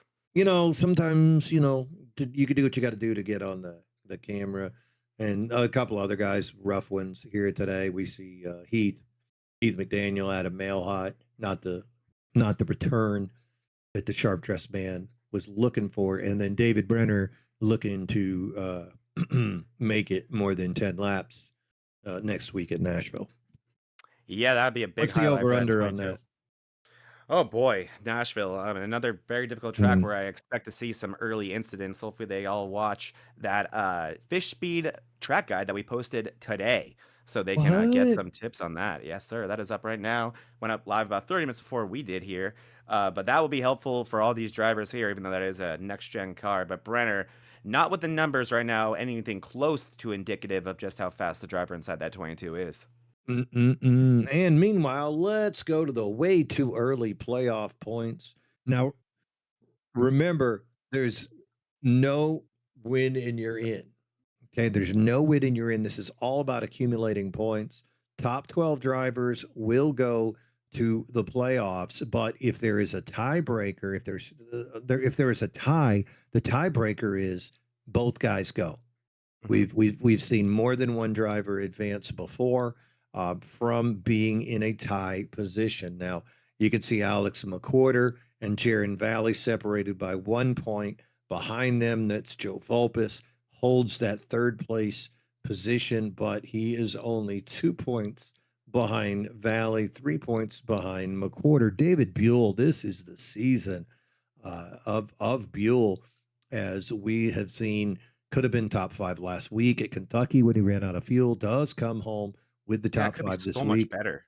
And here's Jay-Z Bennett. Great start for Jay-Z as well. Last year's Rookie of the Year and playoff driver now with a top 5 position. Stephen Neal, Mr. Consistency, in 5th, tied with Bennett, and then Tom Lester as well. So really nice to see this group. We've seen Neal in this position before as a playoff driver, but now Buell, Bennett, Lester, these are some of the names sneaking up to the top 5 contention. Matt Schofield, we saw this guy in a championship race just 2 seasons ago. Tommy Fox, and here we go, Team Red Truck, Nicholas Amon, 10th. Team Red Truck, Graham McGivern, 11, and AJ Benish might have missed a race, but boy, that man can accumulate points quickly. Yeah, and really going to show how important not only attendance is going to be, but also consistency. That green next to Alex McCorder's name all the way to the far right there, that indicates that he already has a 1 race advantage. So if he's not necessarily locked in, but he has a lot less to worry about than these other drivers do right now, including Benesh, who we saw be phenomenal last week. But yeah, I think one thing to watch week after week going forward is absolutely going to be those rookies.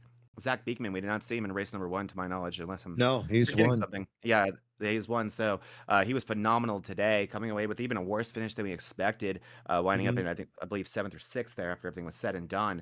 So he's going to be one to watch, and Amon's already making a big first impression. I mean, he finished a lap down last week, and here he is in a position to make the playoffs early on.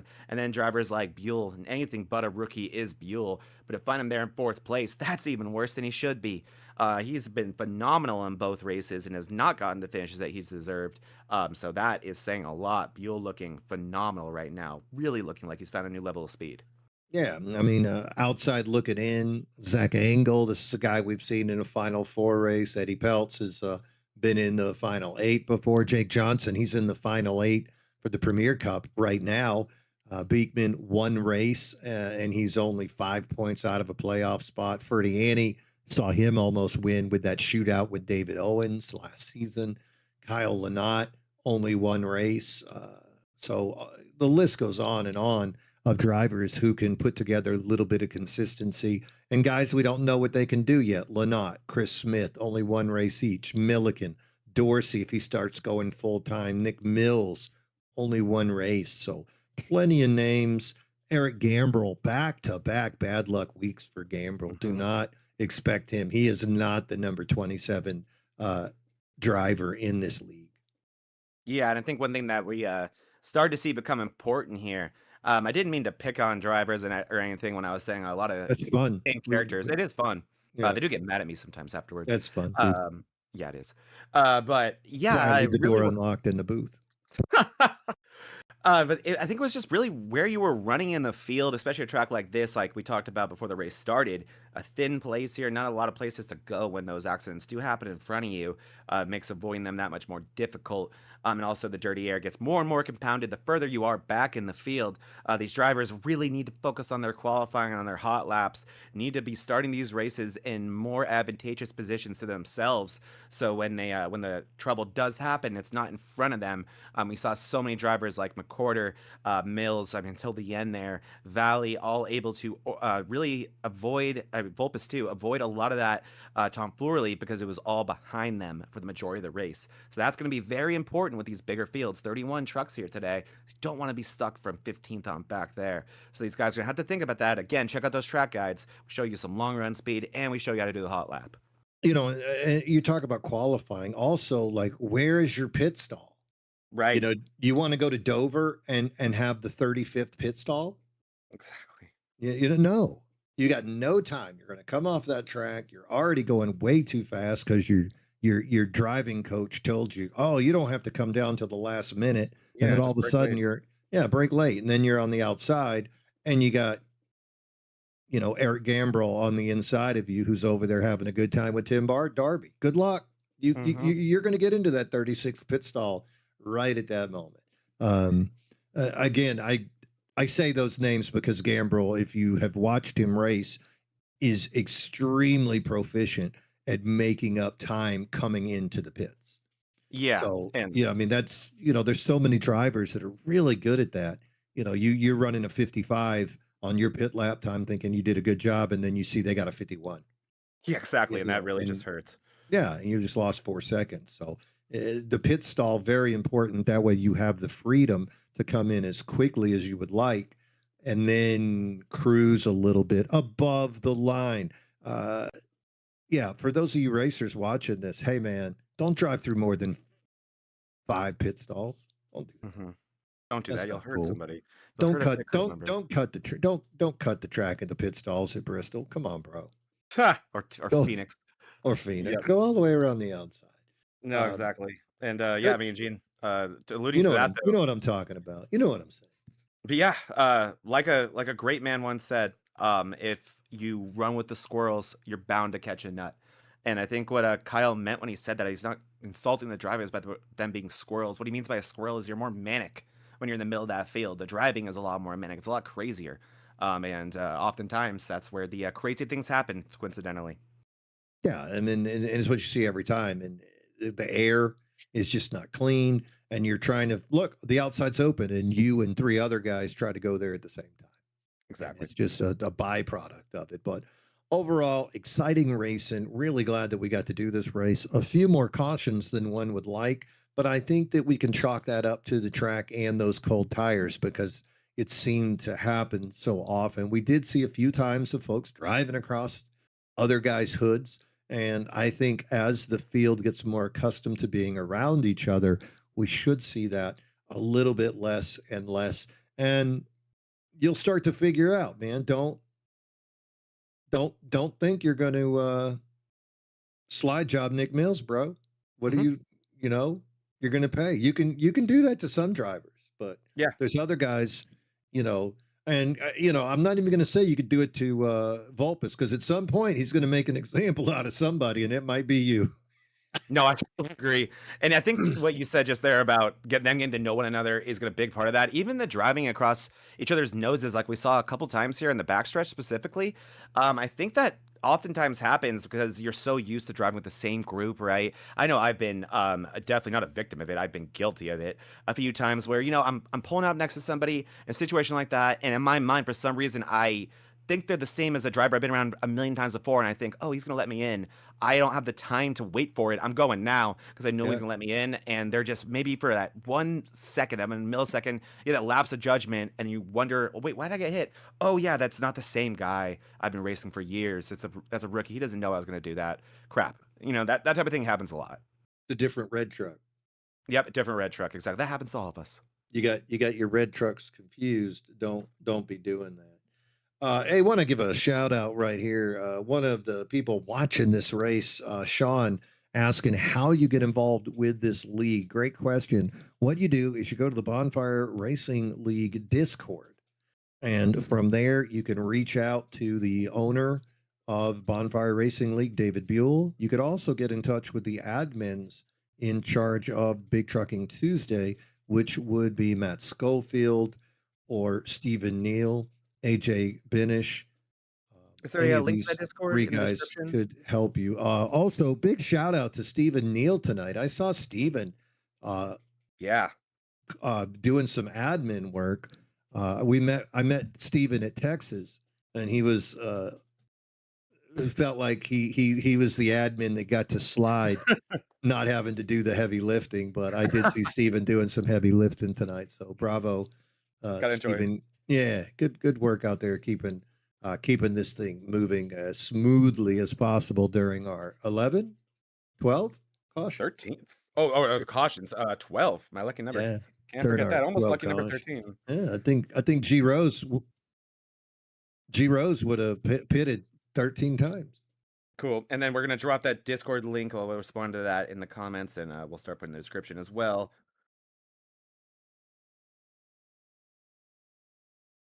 Joe's also telling us something Joe's good. talking. We're not just our train of thought didn't just die. It'll be somewhere easily accessible because Discord Yeah. links can be confusing. Remember that they are case sensitive as well. But would love So to have even more drivers in here and plenty of other leagues that we cover in this network as well. Me and Gene with open spots.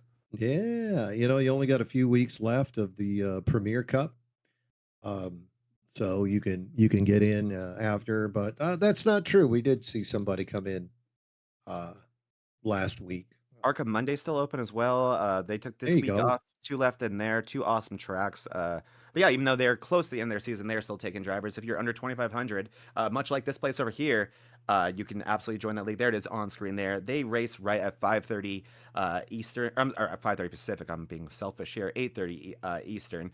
That is also live broadcasted right here on VRN. So that one has some open positions, much like Tuesday. And I would say that those two leagues, the Monday ARCA and this league right here Tuesday, very similar. Normally this Tuesday league, very sparse on the cautions, much like Monday. But you can have those exceptions, and Monday has been just as guilty of them as well. Yeah, it happens. So you just watched Big Truckin' Tuesday. That is our Tuesday broadcast. Tomorrow night, MRL, DDI, Moonlight Truck Series. That is our All-Star League here on the Vortex Racing Network, as you are going to see plenty of action Richmond. between Bonfire, DDI, and MRL top drivers. They'll be battling at Richmond tomorrow night here on VRN. Be a fun one. Thursday night's the Quantum Contender Series. Come watch Kevin Kyle and Kyle Lanat as they bring you a live broadcast of next gen action.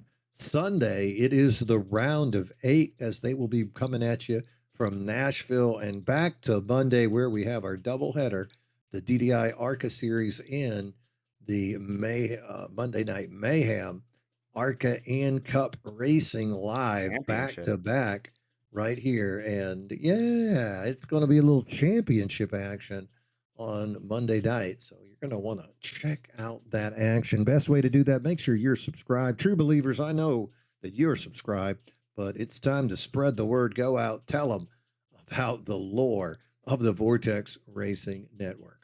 Boys, that is going to wrap us up from Charlotte. Going to walk away with big smiles on our face and a new winner here. 2 races, 2 winners on the season. Final thoughts as we walk away. Smoke and Joe, what you got? Well, Charlotte's definitely a track where wild stuff happens. We saw it on Sunday in the Cup race where things got a little crazy. Same thing happened here tonight. I don't think tonight was very indicative of the way that this series usually races, though. You know, a little bit chaotic. I think mostly because of the tire situation and just the way the truck drives around Charlotte. So I don't think this race was very indicative of the way the series drives as a whole. You know, Kentucky last week was such a clean race. Only that one caution early on, if you remember. Mm-hmm. So I think that's pretty much the norm of this series. And, you know, you look at the tracks that are coming up for Big Truckin' Tuesday, and I feel like we're going to go back to that norm. You know, Nashville Superspeedway is a bit of a tougher track, but not usually one that's known for a lot of cautions. Michigan can get a little wild, though, so you never know what will happen there in 2 weeks. See, I kind of disagree with you there, Joe. I think Nashville, that is pretty much a one-line track. And if you want to pass, you got to do it on a restart, and you're going to have cold tires. So I think we might see a little bit more swinging from the box. Did not race there last year. You're going to have to go back a couple of seasons to actually see Nashville results. Can't wait for next week. Zach, what you thinking walking out? Definitely, like Joe said, I think not indicative at all of what to expect from the rest of the season. I think you can still expect some aggression, some close racing. The parity here, so exceptional. So expect a lot of that. I want to thank everyone for joining us for this broadcast, giving me personally the opportunity to get back in the rig. It felt like longer than it was. It felt like a lifetime since we had the news about Kyle Busch, to where I haven't really done anything racing related besides just watch videos of him. So it was great to get back in the booth before I get back in the race car tomorrow. And one of the, I guess, beautiful things about racing, and why I guess it's such a weird thing when even a celebrity like Kyle passes, and why it affects so many people, it's all such a big family, and that's all, you know, this series here in honor of the late and great Dennis Puckett. So I feel like every time something like this happens, I'm thinking, man, I'm so tired of adding decals to my car for this reason. Like currently right now in ARCA, I'm racing an Alex Zanardi, another incredible driver we just lost less than a month ago. Paint scheme to honor him, and now I have to add Skittles to the bottom of it to honor Kyle as well. But it's a beautiful thing that this community is so close, and I think it's just because we spend so much time together. We're all so passionate about this, and at the end of the day, we all love each other so much. So it was a great reminder of just what makes this so much fun. How you and I were able to just be a little bit goofy today. Hope you guys enjoyed that for a very goofy race, to be fair. And it was just a great way to get back to the track at a very iconic racetrack. And again, sending my love and thoughts out to the Bush family, to Brexton, Samantha, Lennox, all those beautiful kids, and Kurt. And yeah, it's just NASCAR's still recovering, but the best thing we can do is keep doing stuff like this, keep enjoying each other's company. And like I said earlier, the last thing Kyle would want would be for us not to be here. So as hard as it is, it's wonderful to be back, and it's around my favorite people. So I'm very happy about that. Yeah, very fortunate for all of us to get to do this, being NASCAR fans, and then we take it to the next level, getting to watch people participating in what they love to do, which is the iRacing. So big, thoughts, prayers going out to the Bush family, the NASCAR family. Want to give a big thanks to the admins of Bonfire as they continue to make all of this possible for us to race. I want to thank the sponsors all year long who have helped pick up some of the burden of the financial responsibilities. We don't get to race for free. You got to pay for the sessions. You got to pay for all of this. And, David Buell is doing his best to pick up these the dollars, but you guys making this happen just shows the closeness of the family. So thank you guys for being a part of the league. We like to argue with each other, but we all want to win. We all want to go fast, and that's what we see. Thank you so much to the sponsor Admin Box as well. That is a direct partnership with the Bonfire Racing League. If you're wondering what is an admin box, well, it's a box that's used by admins. No. It's a tool to make your life easier. It is specifically designed so that you can call that caution when you need to, when you can clear that black flag. You can extend a caution another lap. All of these are settings that you put. They also have software as well that you download that you could use on the iPad if that's what you're using to make these calls. Very cool. So lots of different options there with Admin Box. Go ahead and check them out. And get in touch with David Buell. I'm sure there's a code you could use to figure out how to give Bonfire credit, maybe get a discount, and definitely just continue to benefit from the affiliation with the Bonfire Racing League. Also want to thank Tim Darby coming on board as the season-long sponsor of the cautions. Nothing is as fun for me as hitting that button. So thank you, Tim, for making that possible for me to continue to get Joe to stare side-eyed at me every time there's the caution. He knows. And thank you to Zach for telling me to hit it once for every time it has been a caution. So we're gonna give Zach his props as well as we continue to do that. And thank you to the viewers at home. Lots of different options for your iRacing entertainment. So thank you so much for joining us. You true believers make this a joy each and every time we get to come on the air. Going to wrap us up. Hope you enjoyed it. Again, join Kevin Kyle tomorrow with that live Coca-Cola 300 as he is going to bring you that very special presentation of the Freaky Dicky Racing League. They're going to be racing their 300. Join Kevin Kyle. That's a one-time broadcast.